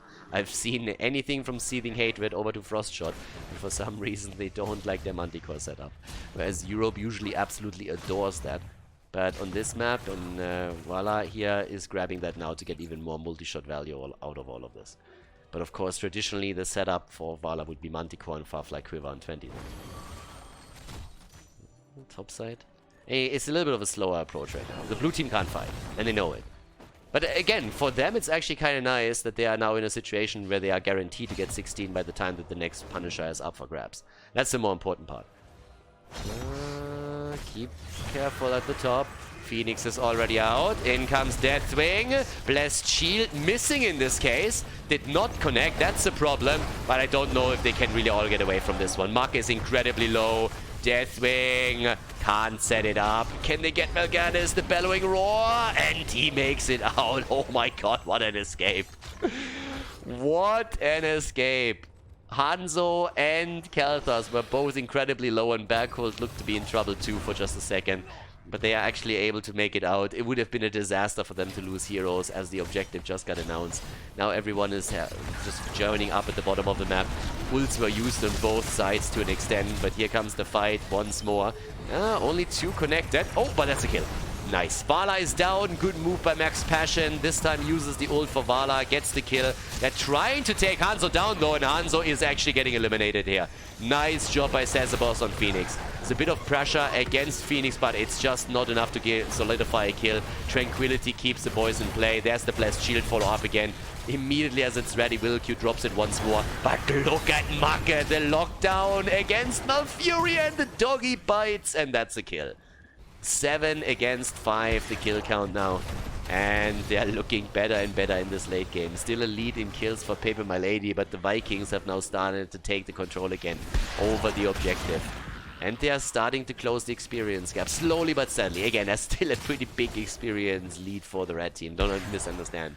But they are at least starting to close that gap a little bit. Okay, so with that, we have now still the approach with Skok moving through bot lane. Skok has actually to deal with the top. Has to deal with that. And down at the bottom of the map, here comes the aggression against the fort. That one's down. Hanzo is still at the top, so they need to be careful. They can't be forced into a 5 versus 4. Punisher or no Punisher. It's a big lead right now in experience. They need to soak XP, and they know it as well. That's why Max Passion is sitting at the side. He wants to make sure that nobody flanks them. They can't be flanked here. But they also have to somehow rotate a little bit, trying to do damage at the bot lane, but also not really overdo it. I'm actually surprised that Backhood goes in here. I don't think he should. They really need to get away from this, because as you already can tell, Malthael is in the middle. Hanzo is at the top. They need experience, and they know that. They can't afford to go up against an opponent that has level 20 talents. This is the reason why they split on 3 lanes right now. And they're soaking the experience quickly. The gap isn't closed, but it's closed enough so that they can actually grab the level 20 talent for the next objective. And if Make is able to take the camp here down at the bottom of the map, and also Max Passion solidifies this, then they should actually nearly be on level 19, and soak an entire level against the opponent is going to be a thing. The problem, of course, is right now that the red team will still get their storm talents a little bit quicker than the Vikings, and therefore the Vikings, after that's the case, will have to just fall back and start to play a lot more passive and just try to soak experience while not exposing themselves to ganks.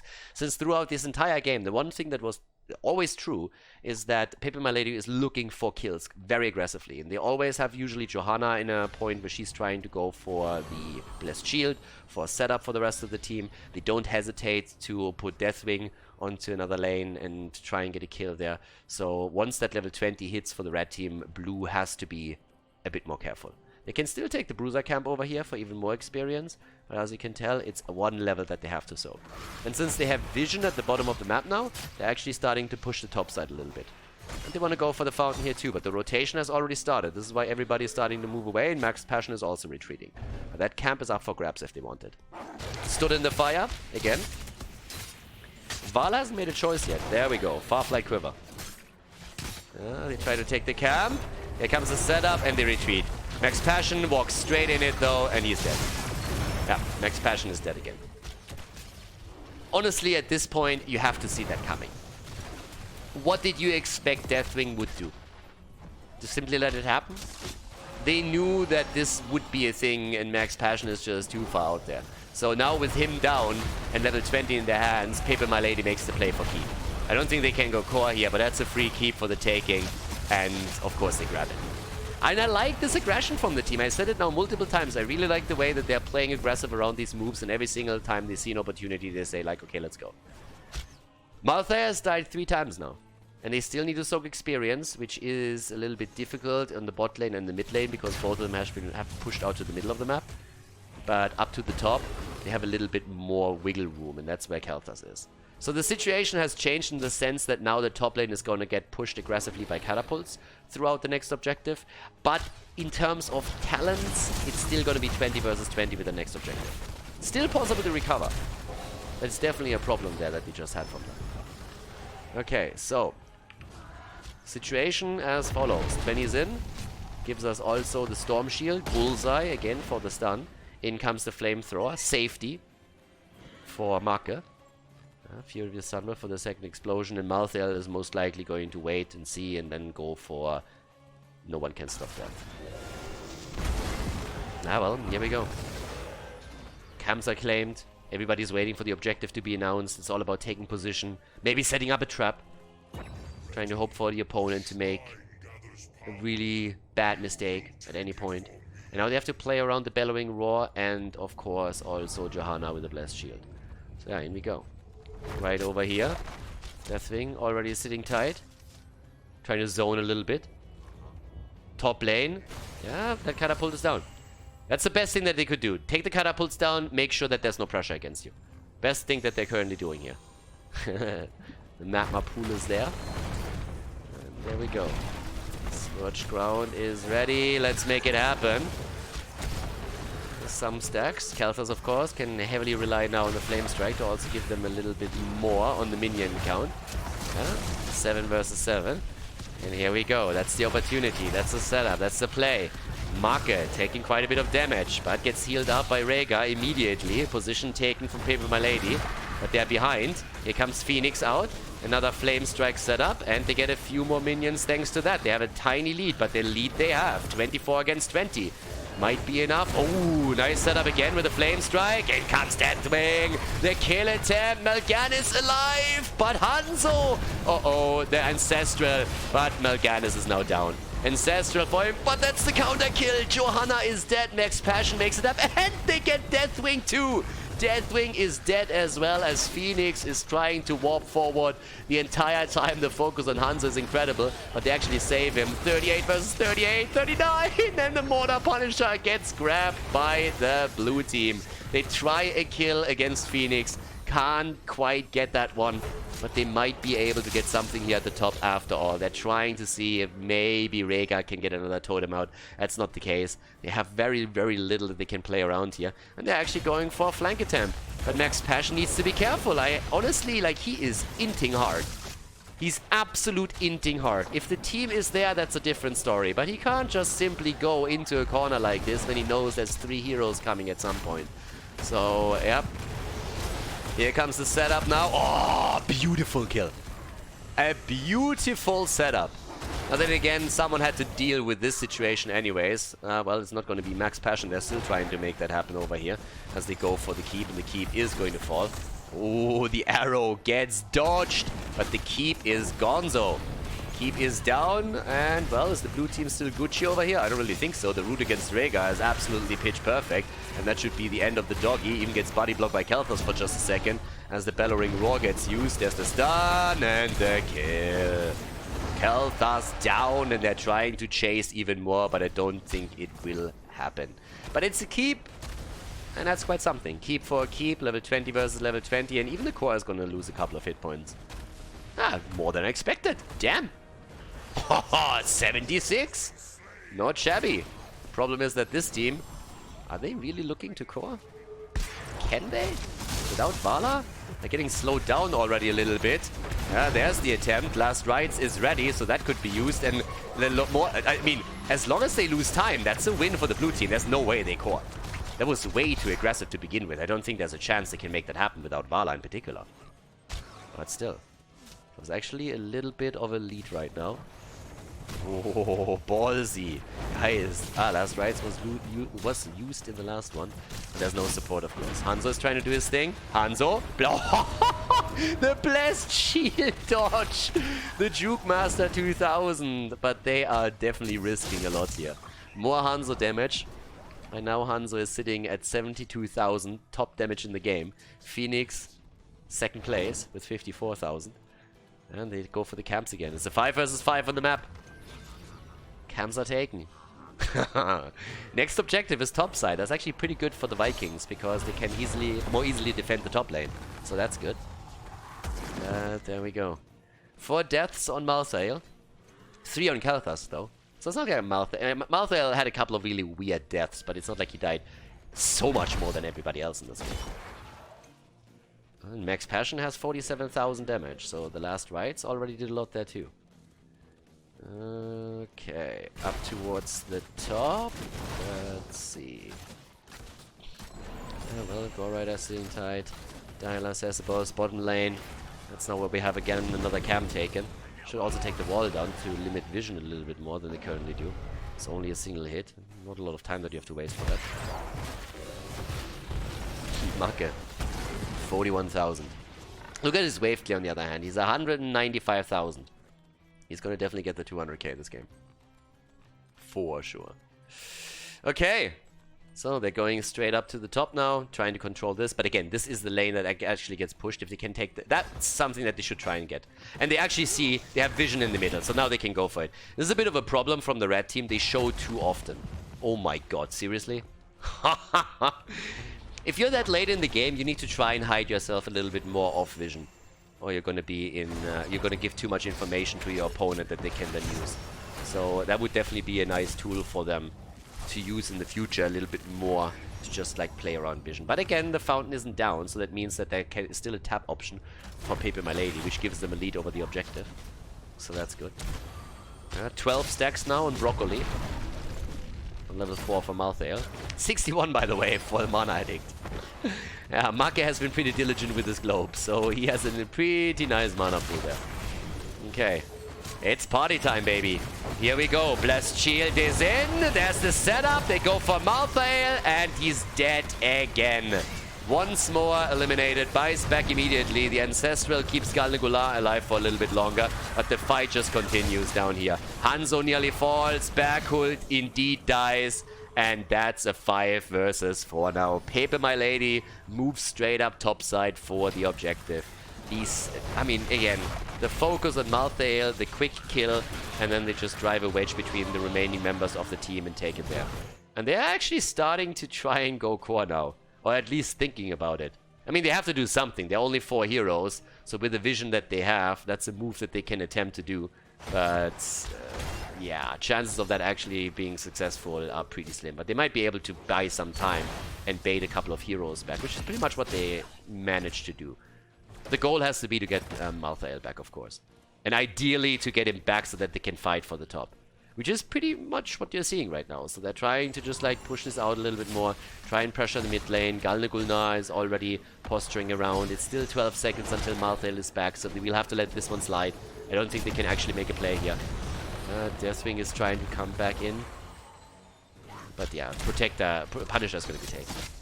Catapult is going to push towards the core eventually, but it's not going to really do too much. And now they have to force the fight behind the Punisher. It's pretty much a game that has to be played now. Try and get a kill here. For example, against Wilq. Yeah, Wilq is sitting tight. They know exactly where he is. Iron Skin, Blessed Shield. Deathwing comes in. Combo. And they can't get the kill yet. Oh, Deathwing. Oh, Deathwing is... He's down. The doggy takes Deathwing down, but Khaldor has also fallen. Wilq is low, forced on the Iron Skin. That's a kill against Malthael again. By now he died 6 times, I think. Following up with the kill against Vala. The problem is that Punisher is still alive and kicking, and the Arcane Punisher on the core is not really a good spot to be in. It's a 3 versus 3 right now. Gets baited into the middle. That was an important one. That was a really, really important one. They might be able to hold, ladies. Maybe. Just maybe. But it's going to be clutch. I don't really think it's going to happen. No, not really. Yeah, it's just too much damage. It's just way too much. They're trying to stay alive here, but of course the core is gonna get murdered here. And the Punisher just has too much. That's the end of Hanzo. Yes, that's Mal'Ganis dead, and that is game. pepeMLady taking the 2-1 lead in the best of 5 series against the Vikings. GG and well played on Infernal Shrines.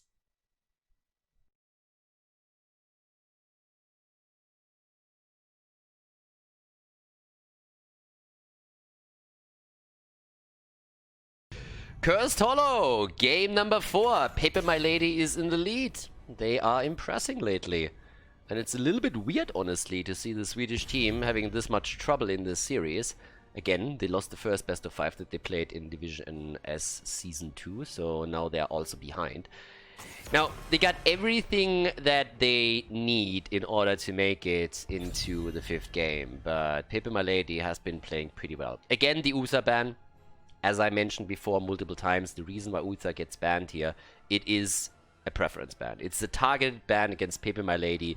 Against no other team would the Vikings actually do this right now. But pepeMLady really likes to play that, so that's why Uther is banned. They like that more so in North American style. It's pretty much the same setup why you see Mephisto banned on certain maps against the Vikings. They just know that with Make there's a fantastic Mephisto player on the other side that the team plays nicely around it. So that's the reason there, plain and simple. Deathwing gets banned out. This time it's first pick, first ban for the Vikings. And, well, pepeMLady definitely doesn't want to go up against Deathwing. Deathwing, by the way, has also now a 100% win rate in this series. Was either banned or first picked and won both of the games where Deathwing was first picked. Just saying. So when it comes to Europe, Deathwing's still a big deal here. Zeratul ban, again, for the same reason there now too. And let's go. What else are they gonna get rid of? They banned Tyrael a couple of times. This is another good map where with Tyrael you can have a lot of control over, well, not only the fights around the tributes, but the bosses themselves are super important, of course. And a good sanctification there is huge, so that's a potential. There it is. I would have been very surprised if they didn't ban Tyrael here. After they banned him now, I mean, how many times? 3, 4? 2 or 3? That would have been weird to see them not not ban the hero on such a good map for him. But yeah, we'll actually see. We'll see where this goes. Alrighty. And again, guys, if you actually watch this on YouTube, keep in mind you can go to khaldor.tv if you want to check out the schedule. Unfortunately, you have to actually check it. I don't want to say on a daily basis, but you should check it more than once a week. Division S these days, it's a little bit tricky for the teams to schedule their matches. So sometimes there is literally a match that gets scheduled for the next day, or the schedule changes a little bit. But I'm doing my best to kind of keep up and at least schedule those matches on the website or the broadcast a couple of days in advance so that you have an idea there. If it's on the broadcast, then it usually takes place. But there's oftentimes new stuff added once that it comes in, and those matches are then confirmed by the teams there. And as I also said in the past, if you actually want to support my work here, best way to actually do that is patreon.com/Khaldor. There's a link in the YouTube description, so you're welcome to check that out. It would definitely help to keep the Heroes channel there alive, since Heroes is not really the biggest game these days. Not really a lot of esports or Heroes casters, at least in the English main language from the LGC days, around anymore. A lot of passion was apparently lost overnight. Dehaka for the global this time. We have ETC as a first pick for the Vikings. That means that they have a stage dive, an option to also go for a pseudo global, which we oftentimes see. Against Dehaka, that would make sense, unless you want to go for the mosh pit, of course. Li Ming and Ana. So this time Mak is actually going to be supported by a nano boost when he wants to go for the team fight. It's a pretty good start into the setup for them. Really, really good start here. And in comes the ban against Johanna. They're actually starting to target Wilkie a little bit with this. Banning or taking ETC away and banning Johanna down is really addressing Wilkie's hero pool a little bit. Testing it. And just simply saying, okay, let's see how deep his hero pool is. Let's see what else he can play well. And play around that. Oh, a Nuburak and Greymane. That's an aggressive setup. With that, yeah, Rhaegar. I mean, Rhaegar works, but it would have been nice to have a Malfurion for a root follow-up for this one. That makes me curious to see what they're going to pick on the last slot. But a Nuburak can be bodied. If you exploit a Nuburak's weakness a little bit, whenever he dives in, you can put him under a lot of pressure here.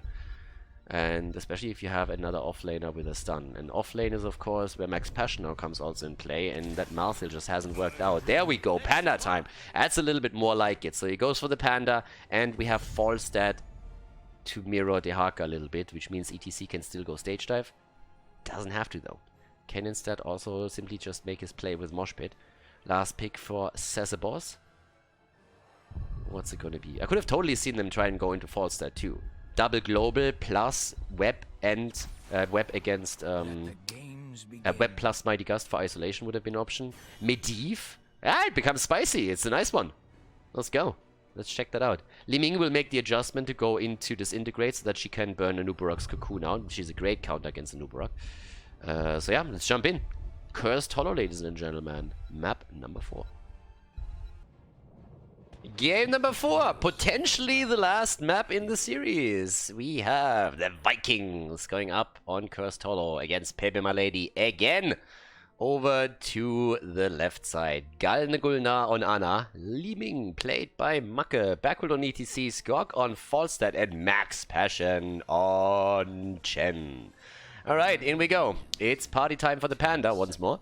As pepeMLady spawns on the right side of the map with a Wilkie on a Nuburak, a Gore Rider on Greymane, Sesabos on Medivh, Dyla on Rhaegar, and Richu is playing Dehaka in game number 4. They want the victory and they want it now. This is the opportunity to walk away with a 3-1 lead against them. So Yeah, let's have a little bit of check there. First of all, when it comes to talents, Eye of the Tiger on level 1, Wingman, and Proc Rock. Even though in this setup, I actually expect with Wingman, Boomerang to be taken on level 7. As I already said, Boomerang, just generally speaking, of course, the top talent on level 7, but with a Wingman build into the Lightning Rod, you can go into your level 7 talent over there too, especially when the opponent has some very aggressive heroes and you're trying to play around that and find yourself in a lot of one-on-ones. So over here you can actually make an argument for it, but at the same time you obviously want to have the wave clear on the off lane if you're going up against the Haka and you're trying to play that lane. So I think both talents are possible for him, but if he wants to get more global value out of this setup, then going Boomerang is definitely the better choice for him now. Time will tell, of course. But we also have to keep our eyes on Medivh, who's currently just cheating again as he flies around the map. We have 2 stacks on the baseline for him. That's what we have to monitor in the first place. And when it comes to Anubarak, we look on level 1 into the Nerubian Armor. So no Regeneration Master or anything. Again, with him going very likely, again, into the web. We also can expect Disintegrate to be taken from Make. If Blizzard at any point gets to a point in the game where we actually see more and more adjustments on level 10 ability for Anubarak, then it's possible that Li Ming is just gonna wait it out and wait for the ult to be taken on the other side before she picks, so that she can adjust and go for wave of force, in case that Anubarak actually doesn't go for the web. But yeah, we'll see. I mean, with this set already, 3 against 3, level 4 talents coming in, everybody is just like playing a little bit more calm, collected, no real risks taken in the early game here. More of an Underking build, so Subterranean Shield is going to come through in level 7, trying to go for the aggression early on. Make makes his adjustment on level 4 as usual into the Charged Blast instead of Triumvirate. And the attack for the camp, which actually is found out, and they might have to move away from this one. ETC goes in a bit aggressively, more aggressively than I expected. The Haka comes in, gets the drag, and there we go. There's also where False Start all of a sudden appears, and they are pretty much caught between a rock and a hard place right now. And that hard place is too much for the Cockroach. Anubarak is dead. That's a bug fix right there. The problem is that ETC goes down, so does Rega. The camp gets stolen, the drag against Falstad. 4 heroes down, and the camp gets taken. Trying to make a play now for Greymane, but Goa Rider escapes. Nice. Interesting setup to say the least, but a setup that worked in favor of pepeMLady. They traded kills evenly and then they stole the camp away. Yeah, well done. Off to a good start. Not an insane lead, but a lead nonetheless. Interrupt, the Skalnagulnar comes in. He's not the only one. The rest of the team is slowly starting to move in too, to at least fight for the first tribute here. But that was a pretty solid fight. That was a fun one. ETC was initially a little bit aggressive there, I think. But okay. Talking ETC in the Panda. Yeah, those two get attacked heavily. Max Passion still alive. There's the portal. They're going to attempt again to take the Panda down. The tribute is, by the way, still up. But the Panda is alive. And Ana is just sitting there. It's like, slow down. Can't heal you that fast. So, yep. Off we go. Subterranean Shield is in. The level 7 talents are actually quicker for the red team. That's a big lead. And again, the dodge. Oh, the bug! Anubarak gets out, but without level 7, this is going to be rough. That's a nice talent spike for pepeMLady, just at the right moment in time. Make nearly down. Now Greymane gets a bit of a beating, but Max Passion is also just jumping around the place the entire time over and over again, since he's getting attacked. Make and Greymane gets the kill. Yeah, 7 kills. Level 7 makes it happen. The talent advantage. 2 kills against 3.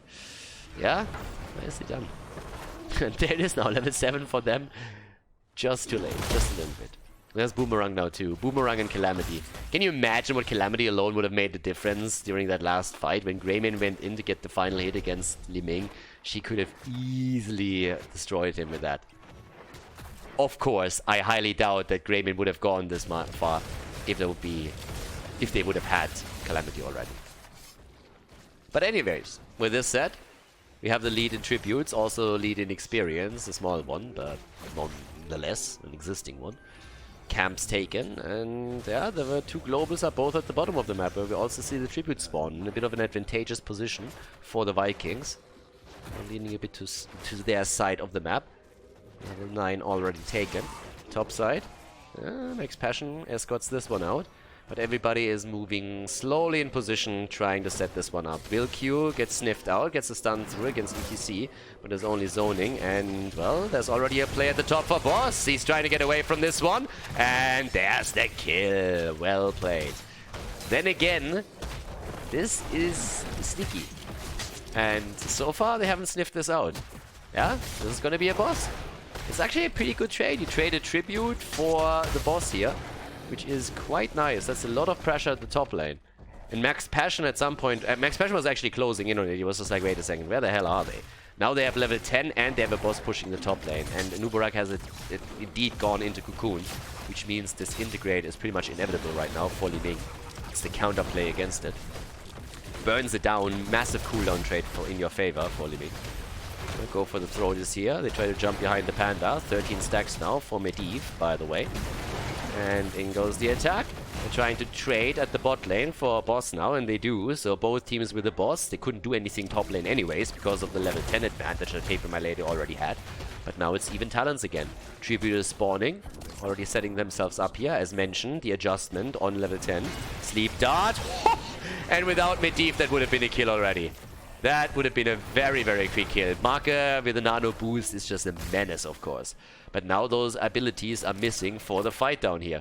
And that's a problem. Sleep Dart connects again. That's a nice setup for Marker. He gets the combo through. There's also, of course, the Boomerang that makes quite a bit of damage happen on the Haka side as well. On top of it, the Panda occupying the back line. Medivh still flying around here, but this is more of an even fight that we have now. And still, at the bottom of the map, this fort likely going to fall if nobody takes care of it. But we're off to the races right now. Alright, let's see who gets the first setup here. They go for the Panda, and where's the keg? Yeah, Max Passion wants to go for the top keg place here. And does he get the barrel in? Yes, there we go. It's barrel time. It is barrel time. Kegs them away, tries to isolate someone, can't, and goes down. Yeah, not really a successful play here. And now with a poly bomb on ETC, that's the second kill. pepeMLady just looking good here. Napierdalai, baby. The Polish team is moving in for kill after kill, and they're looking solid. Trying to also sneak another camp away from the opponent. And since the Vikings are missing 2 heroes, not much that can be done here. Unless, of course... Oh, look at that. Li Ming tickling a little bit. Li Ming is eager. She wants to get a kill here. Make the entire time was just thinking, if I just could get over there, give me a nano boost, I'm going to whack-a-mole them one after another. Go in with Calamity and boom, take them apart. Yeah, but not quite. Yeah, now with this situation unfolding more and more in front of us, there's a third tribute spawning, and just look at experience. What's going to happen? Level 13 talent lead, exactly. So now they have a level 13. Kill advantage, level advantage, talent advantage. And unless someone just dives in here and face checks the bush, it's going to be a problem. Wilkie moves in after he spawns the armor and a beetle. Already attempting to take the camp on the right side on top of that, but this is all about buying time. And of course the bird is just flapping around here. And blue team just says, yeah, not happening. Moves down to the bottom with Falstad, used his global for that too. This is a curse. This is a curse 100%. They're not even fighting for it. Nor can they. Yeah, curse is gonna hit them, and now they have to face the music. And we already have Richo sitting down here and just saying, boys, I have a chicken here. I have a chicken that we can take down, but he doesn't connect the drag, but the push in the mid lane, that's a different story. That's, of course, where they have to somehow deal with that spot. Someone should also move to the top lane and try and take the experience there. But generally speaking, this is just a bad spot for the Vikings to be in. Look at the damage on the other hand. 21,000 on Li Ming, 21,000 on the bird, which just has died at the bottom of the map here. The gank with Wilkie was a little bit too much, but you have 14,000 damage on Greymane. So when it comes to just damage numbers, there is just nothing for pepeMLady. They have nothing. This is like a perfect example of people that just cry in Storm League games, we don't have enough damage. Well, you don't need enough damage, you plastic players, if you just coordinate the damage that you have to take a target down. Which is exactly what pepeMLady is currently doing. They're locking that in, and they're putting it onto one target, they isolate the targets whenever they can, and they get mad value out of it. I mean, all the forts are gone, they're pushing this onto the keep now already. And it's 6 kills against 3. It's keg time! Keg time! And nope. Not really top keg play. ETC with the attempt at the mosh pit that gets interrupted immediately. But the fight isn't over yet. 13 versus 13 talents. But for how much longer, that's the question. Since 16 is so close now for the red team. It's honestly a bit scary how well pepeMLady is currently developing in Division S. And for the Vikings, it's pretty rough. I mean, you don't really know how much they train these days, how much the players are currently still playing this, but compared to last season, this is definitely a big setback that we're seeing for them right now. Level 16 talents now against 13, which means you're 3 levels behind, you are 1 talent behind, and in we go. They kind of have to fight for this one. The keg is back. Max Passion is... Max Passion wants it. Max Passion wants the top keg play. Can he get it? Please steal it. And he gets it. Top keg indeed. Oh, God. And they're losing the Haka too. I would be so mad.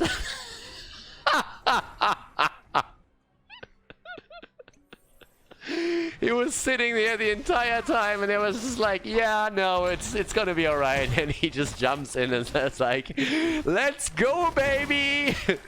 Oh, no 16 talent? No problem, I got the keg.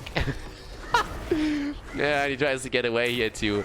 Dodges the doggy wherever he can, gets out, and well, what can I say? Oh, they are back to business. Half a level until they're hitting 16. 4 kills against 6. They got the Haka, they get the boss. That's the top 4 already down. Gore Rider is nearly dying against this too. And yeah. I honestly don't know why they just didn't simply use Cocoon or something. I mean, there were so many tools that could have been used at this point to control the panda. They saw him. He was visible. They knew that it was there. So why on God's green earth did they not make a play? I mean, what else did they think he would do? Of course he's going to try and keg that shit. Talking about kegging it, he can keg it again. They're going for the boss at the bottom of the map. They should actually... Oh my god, Medivh with the save. The boss gets leashed. I thought they would stay on boss. They could have taken that now. They could have definitely taken that. Now in the second attempt, now we are gonna have Greyman in position. Previously he wasn't. Oh, they're gonna try and go for the keg play against the Grey. Oh, don't put it on. Ancestral, and it's there. Cocoon against Ana. Oh my god, this fight is all over the place. But yeah, I think the keg might have actually saved Greyman. I'm not 100% certain. Might have survived either way. But now they're just YOLOing heroic abilities out. And they're still trying to go for this. And Medivh is just sitting there like, I'm a bird. And it's like, yeah. Medivh just sitting tight. Again, they're all just playing around this. But also the top lane is, of course, pushing. So let's keep that in mind. It's not really going to be something that's stunning that keep. And maybe it does a little bit of damage to the wall. And now the tribute is spawning right next to it too. So that's another one. Okay. And off we go. Let it rain, baby. Let's go for this one. Flying out there, get the hits in. It's not a cursed tribute. It's still a tribute number 2 for whatever team takes it. But that top lane situation, that is starting to become a little bit nasty. It's a little bit annoying for them. Those siege shrines are definitely doing work.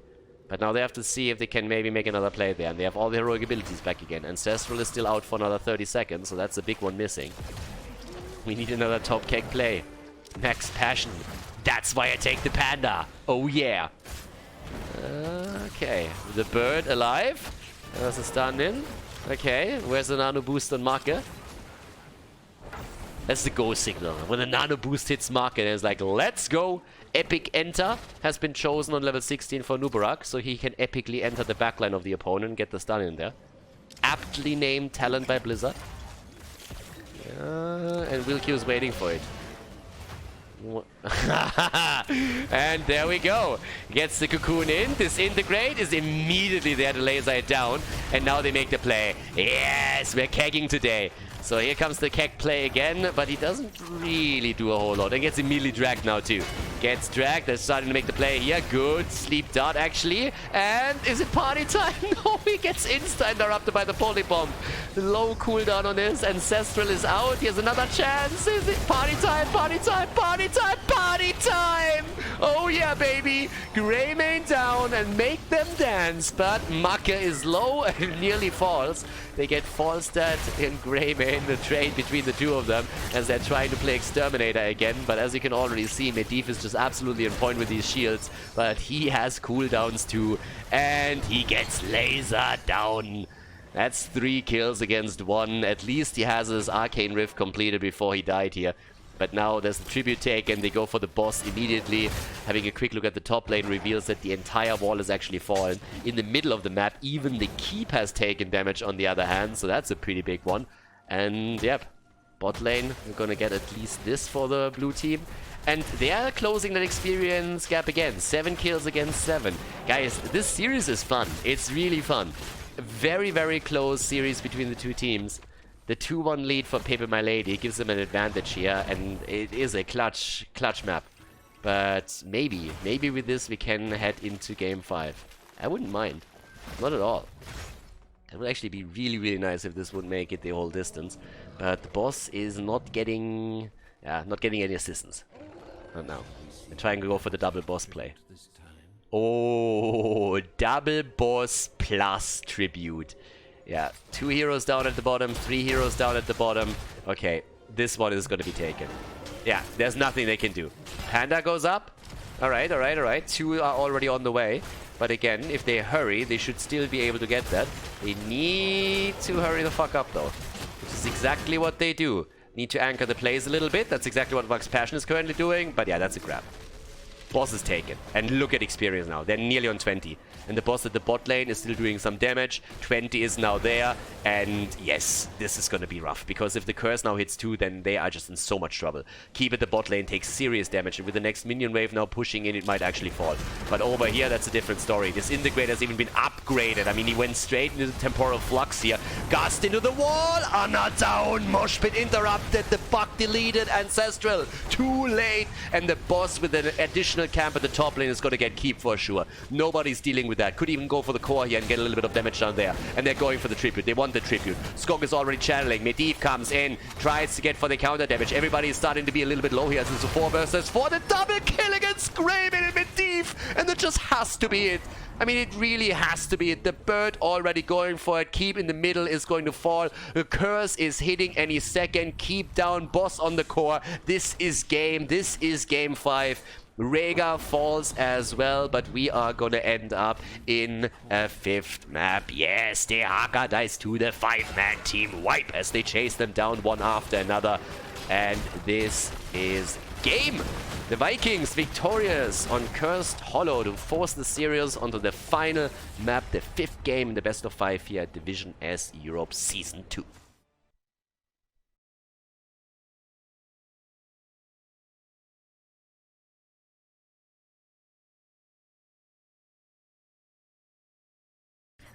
Game number 5. Yes, we're heading into the final game of the series, ladies and gentlemen, and off we go. The Vikings against pepeMLady, and a fun one at that.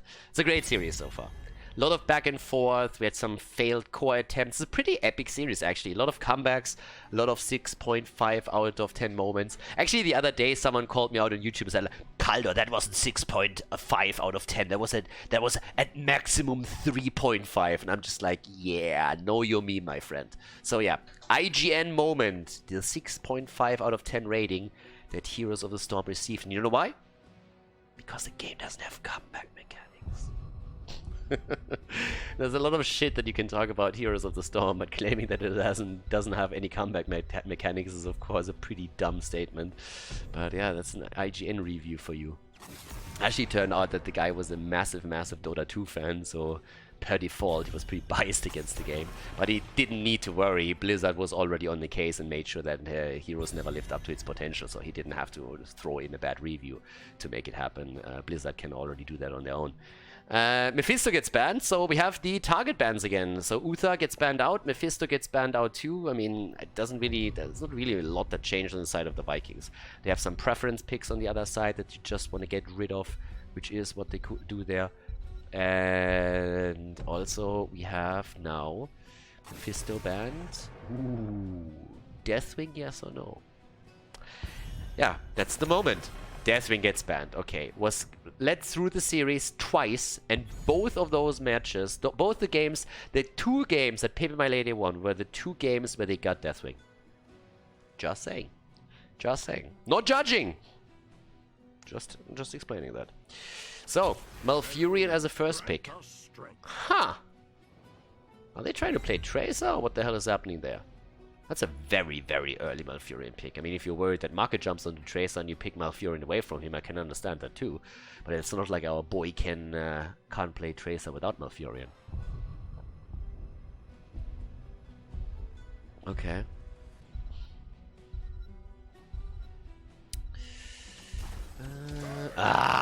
Gul'dan and Leoric. Has a bad Leoric skin though. Looks good in this, but still, you need to go for the Ice Giant, my friend. Or the Janitor, of course. Or the Janitor. But Mako and Gul'dan, okay, so that's already awesome. We have Leo in as well. That's a lot of wave clear right off the get-go. And now I would definitely ETC or Johanna. Right now. They're not going to wait for Will Q's hero any longer than that. And I would say it's probably going to be Jojo. None of the 2. Okay. I stand corrected. Rexa and Kalthas. The mages are on fire today. Yeah, Kalthas comes in. And Rexa together with him. Now you could really, in theory, start to play around the main tank. Ban out ETC, exactly. Pick Johanna for yourself. I'm pretty sure that's what they're going to do. Can you imagine the amount of wave clear that they're going to have with that? Yeah, that's pretty nasty. Okay, okay. Alright. What are they banning out now? But I would be very surprised if you don't see Johanna pick now. Then you have all the wave clear. You can just look at a wave and it disappears. Auriel, okay. No battery there. And let's go. I don't really think that they would give pepeMLady any additional wave clear there for free. And as a support, Rhaegar's up. Can go for Rhaegar for sure. Good hero here. Since Anna and Auriel are already banned out, Uther as well. Phoenix, Jojo as expected, and Phoenix together with that. That is a little bit more of a surprise. I didn't really think that they would go for Phoenix, but hey, fair enough. It's not bad or anything. Yeah, but now they have... Oh, they have ton of wave clear. I mean, seriously, just look at that setup. It's absolutely fantastic. Stitches! Yes! Stitches for the Will Q. Malfurion for the root follow-up. Alright, let's go, boys. Let's go. And Junkrat. Okay. Off we go. And then again, what are we going to get as support? I mean, it has to be Rhaegar, right? You want to have a cleanse against this? What else are you going to play? There's a few more options. Okay, fair. Anduin, yeah. Hook in, pull back. Okay. The Crybaby is in. And well, let's go. Final map. 5th map in the series. Let's go. Can the Vikings finally lock down a match win for themselves in Season 2? Or is pepeMLady slowly walking away with a pretty good score to establish themselves in the upper part of the standings? I'm going to find out right now on Tomb of the Spider Queen.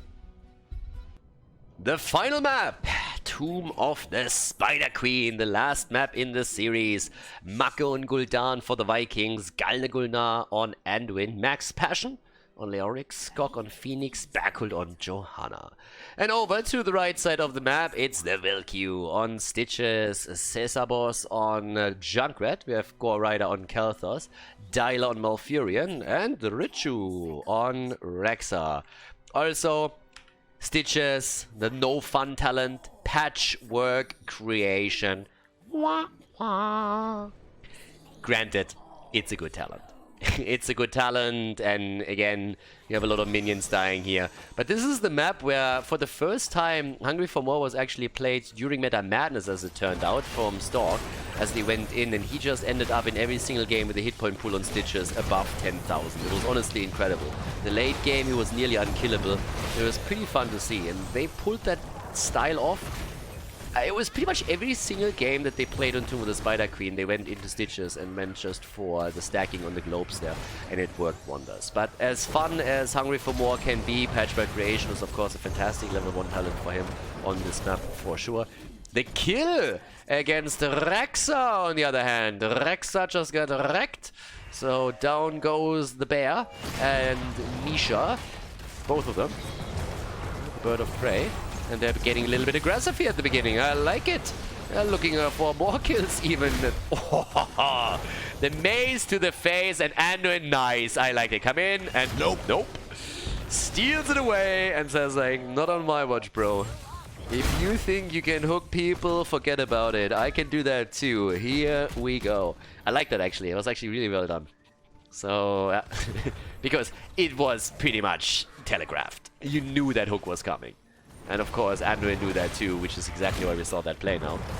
But it's a little bit more aggressive setup that we see from the two. Which is actually pretty good. Fucking Junkrat just laughing his ass off again all over the game.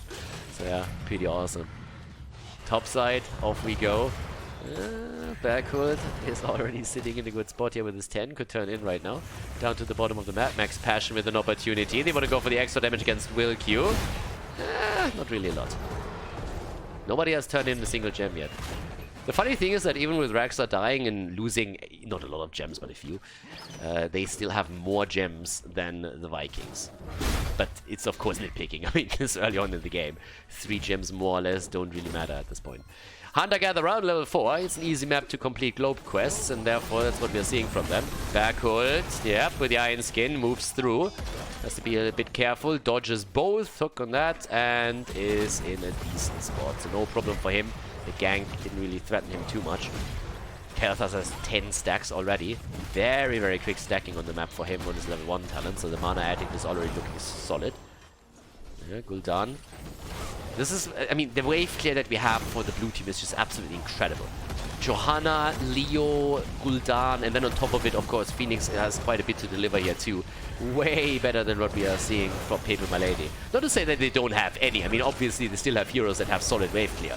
But it's just not on the same level than what we are seeing from the Vikings right now. Yeah, they just simply look at the wave and it already melts away. But the rotations are in. 1 kill against 0. Slow rotations to the bot lane. Turn-ins for the red team, at least a few. So, of course, every single gem that you secure, only a secured gem is a good gem. Always please the Spider Queen here. But they also want to take those camps. And Gul'dan is already sitting tight over here and just says like, okay guys, you guys take it. I'm going to anchor the play a little bit, and if there's a rotation, I'm going to deal with that. And that's exactly what they're doing. Siege Giants are now taken, so that's good for them. A little bit more here in the middle. And bot lane has to be defended now. Red team has to move in and try and pull exactly that off. There's a little bit more of an easy drain happening against Raxa as Max Passion is getting something done. But now that they escort the Siege Giants in, if they can keep a few heroes around, they are in a spot where they could theoretically even take one down of one of the turrets down. Might even get a little bit more. Johanna is currently slowing down the rotation from the top. They have the early level 7. Gul'dan is sitting topside to get his own experience and getting the gems together. Jojo in the middle. And at the bottom of the map, as you can tell, this is starting to hurt. One of the towers is about to fall. That one is already gone. And the Siege Giants, they don't stop there. They get even more damage in. Level 7 talents are now ready for both of the teams, with the Blight coming in for level 7. Okay, bit of an attack, bit of a drain against Will Q. Devour keeps him in play, but that's good damage for Max Passion, and the Siege Giants are finally taken down, but the wall is nearly fallen. And right now, that doesn't really matter too much, but once that the first Webweaver wave comes down, that's a very, very different situation. Because then you can definitely hope to get a bit more out of the lane, and maybe even get the fort in total, if you make the play here.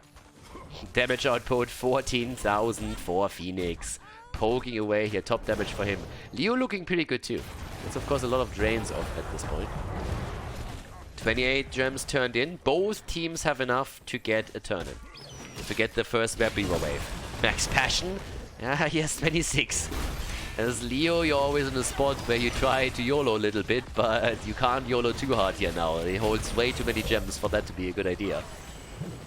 Nobody is going to level 10 abilities yet. But they're zoning as much as they can. Time to shine, seriously. I mean, again, map choice was the Vikings map choice. It's their map. Oh, backward. Okay, dodges out on some of the damage from Khaldor, but not all of it. Leo can maybe turn in. Rexa sees it. Doesn't react. They're moving into the middle. The fight is there. Leo in trouble. Uh-oh. That's a problem. 29 gems and they recover. They recover most. Nope, they actually don't. They still have enough. No, they don't have enough for a turn-in. They lost a fair amount here. That's a problem. They need 4 for a turn-in, so it's not horrible yet. But damn, that was a setback. They might be able to get a counter kill though. Oh, Rexa, Malfurion! Oh, both of them down. And now WillQ is getting slowed and killed. Level 10 is in. Web Weavers are descending for the red team. But that is 3 kills against them. And they lost a lot of gems now too. They get the Web Weavers. And guys, this is just horrible. Because they're not going to get anything out of the Web Weaver wave. Nothing. Level 10 isn't there yet. Well, it will be. But the heroes are just now coming back and are moving onto the lane, and that's a lot of free time that you have to take the Web Weavers down before they even arrive. Yeah. It's easy defense now. Gorgeous taken for Stitches. Oh my god, Khaldor's even dying in the middle. That doesn't make things better at all. But yeah, those Web Weavers are of course going down quickly. They can push with it a little bit, but as you can tell, Leo is nearly done at the top. At the bottom of the map, Phoenix is about to complete the defense. And in the mid lane, same picture. Phoenix now taken from Khaldor. Again, this is Europe, not North America. And 23 gems are left. As we have 80 for the team in blue. And they can now set up their own attack here. Full level ahead. Entire level.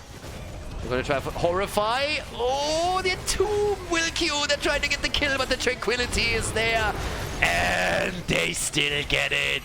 Stitches down. Gorrider wants to kill against Macke, but he doesn't get it. Down here, Berkult is zoning as much as he can and is also anchoring the play against Khaldor. But with another kill, it's now 6 kills against 1, and all of a sudden, on map number 5, the Vikings are showing up. 28,000 damage from Phoenix now. The turn-in is coming, and that's Macke with the final delivery. Actually, even for 1 second, holding it back here. Gets it, and that's the Web Weavers descending. Off we go. pepeMLady with a fantastic series thus far. This is actually the 2nd match in a row that ends on the 5th map that they play.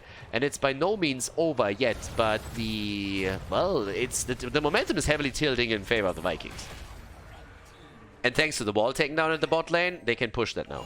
And they might get level 13 with that, so they might look at more and more advantages as they're going for the push. Siege Shines at the bottom of the map force a reaction there first, and pepeMLady is in that spot.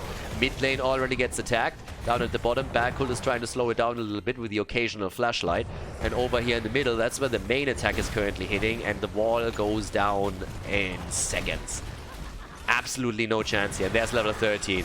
And they're going through the mid lane like hot butter through cheese as the Reptile comes in. The Entomb hits hard. But all of a sudden, heroes might be in trouble. Nice follow-up. Oh, the Horrify.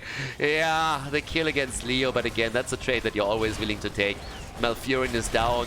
Yeah, Phoenix dies, but the fort has fallen. And guys, there is still a Web Weaver up at the top that is also dealing with a lot of pressure.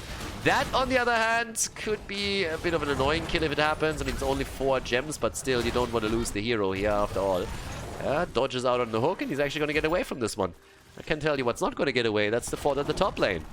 Fort is down, and that's 2 forts that have now been eliminated from the first wave that they got. Nicely done.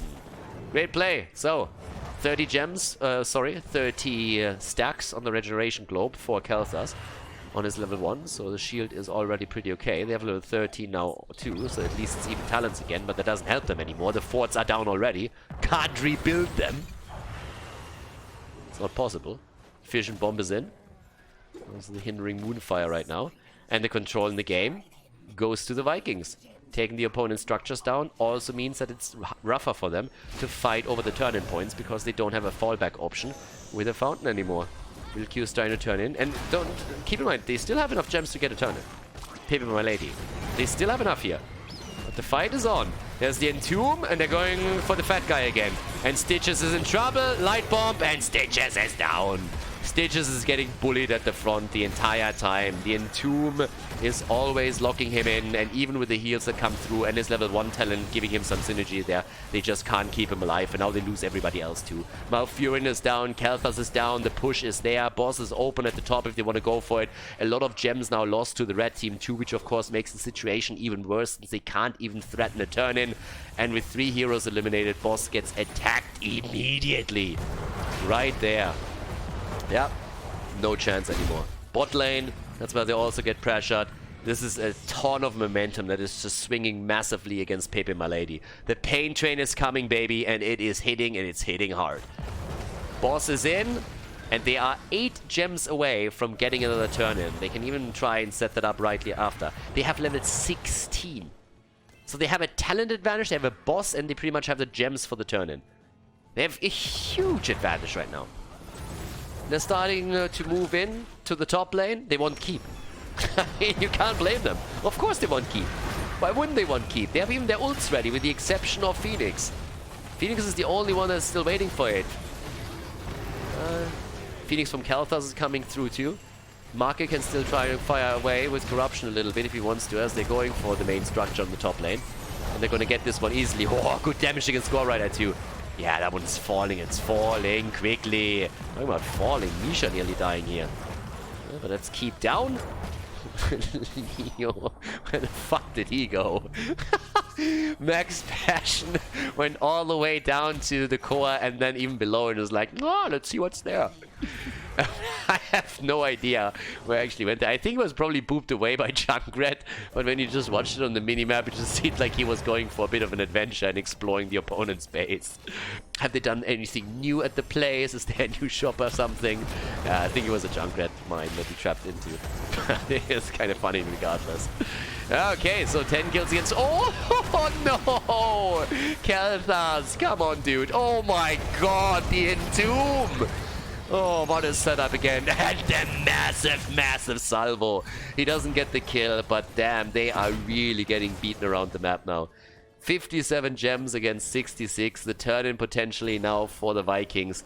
They are just preparing one hit after another. It's honestly blow for blow here what we're currently seeing. It's one hit after the next.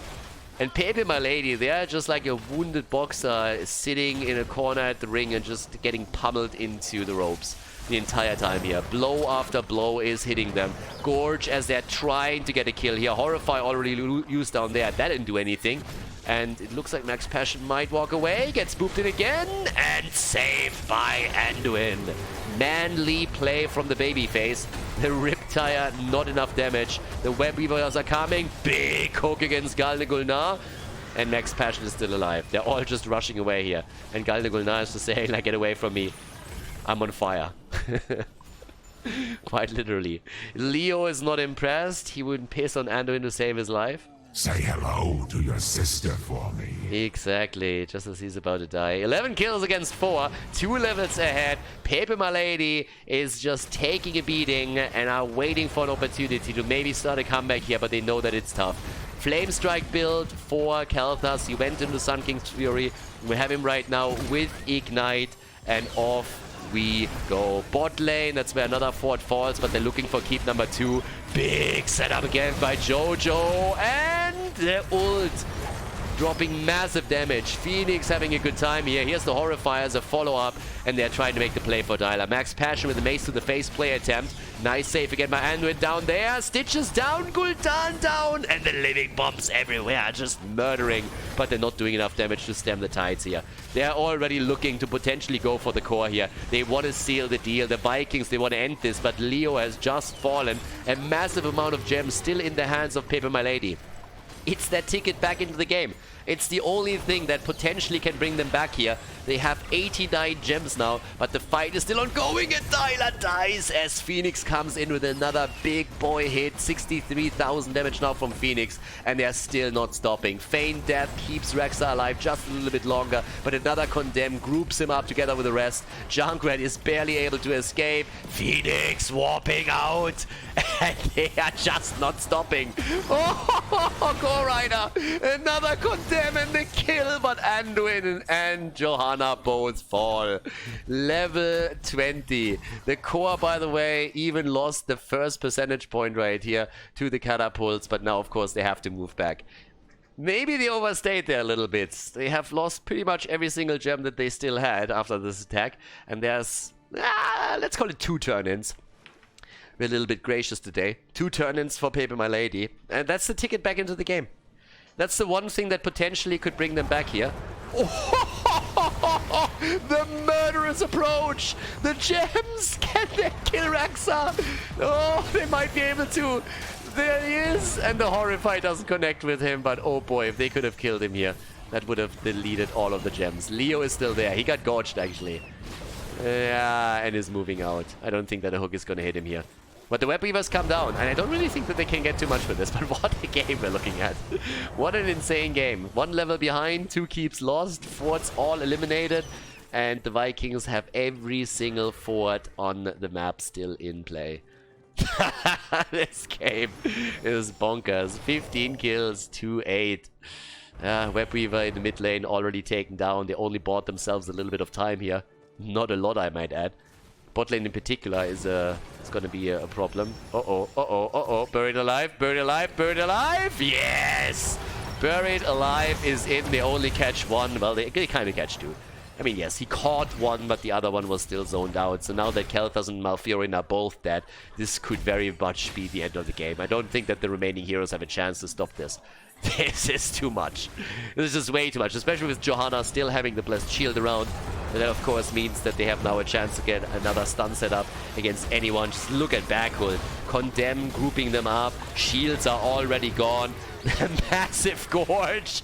Hungry Stitches. He's just trying to buy some time for them. And he does a good job with it. But I don't really think it's going to be enough, or is it? They go for Will Q. They try and make the play. Will Q! And he gets out. The core is down to 70%, and especially Mark is still going for it. Rexa is now down too, but the remaining heroes are not coming back. There's the Buried Alive against Junkrat. He's dead. That's all of them falling. Rexa, Junkrat down. The core falls, and this is game. The Vikings victorious with a 3-2 victory over pepeMLady.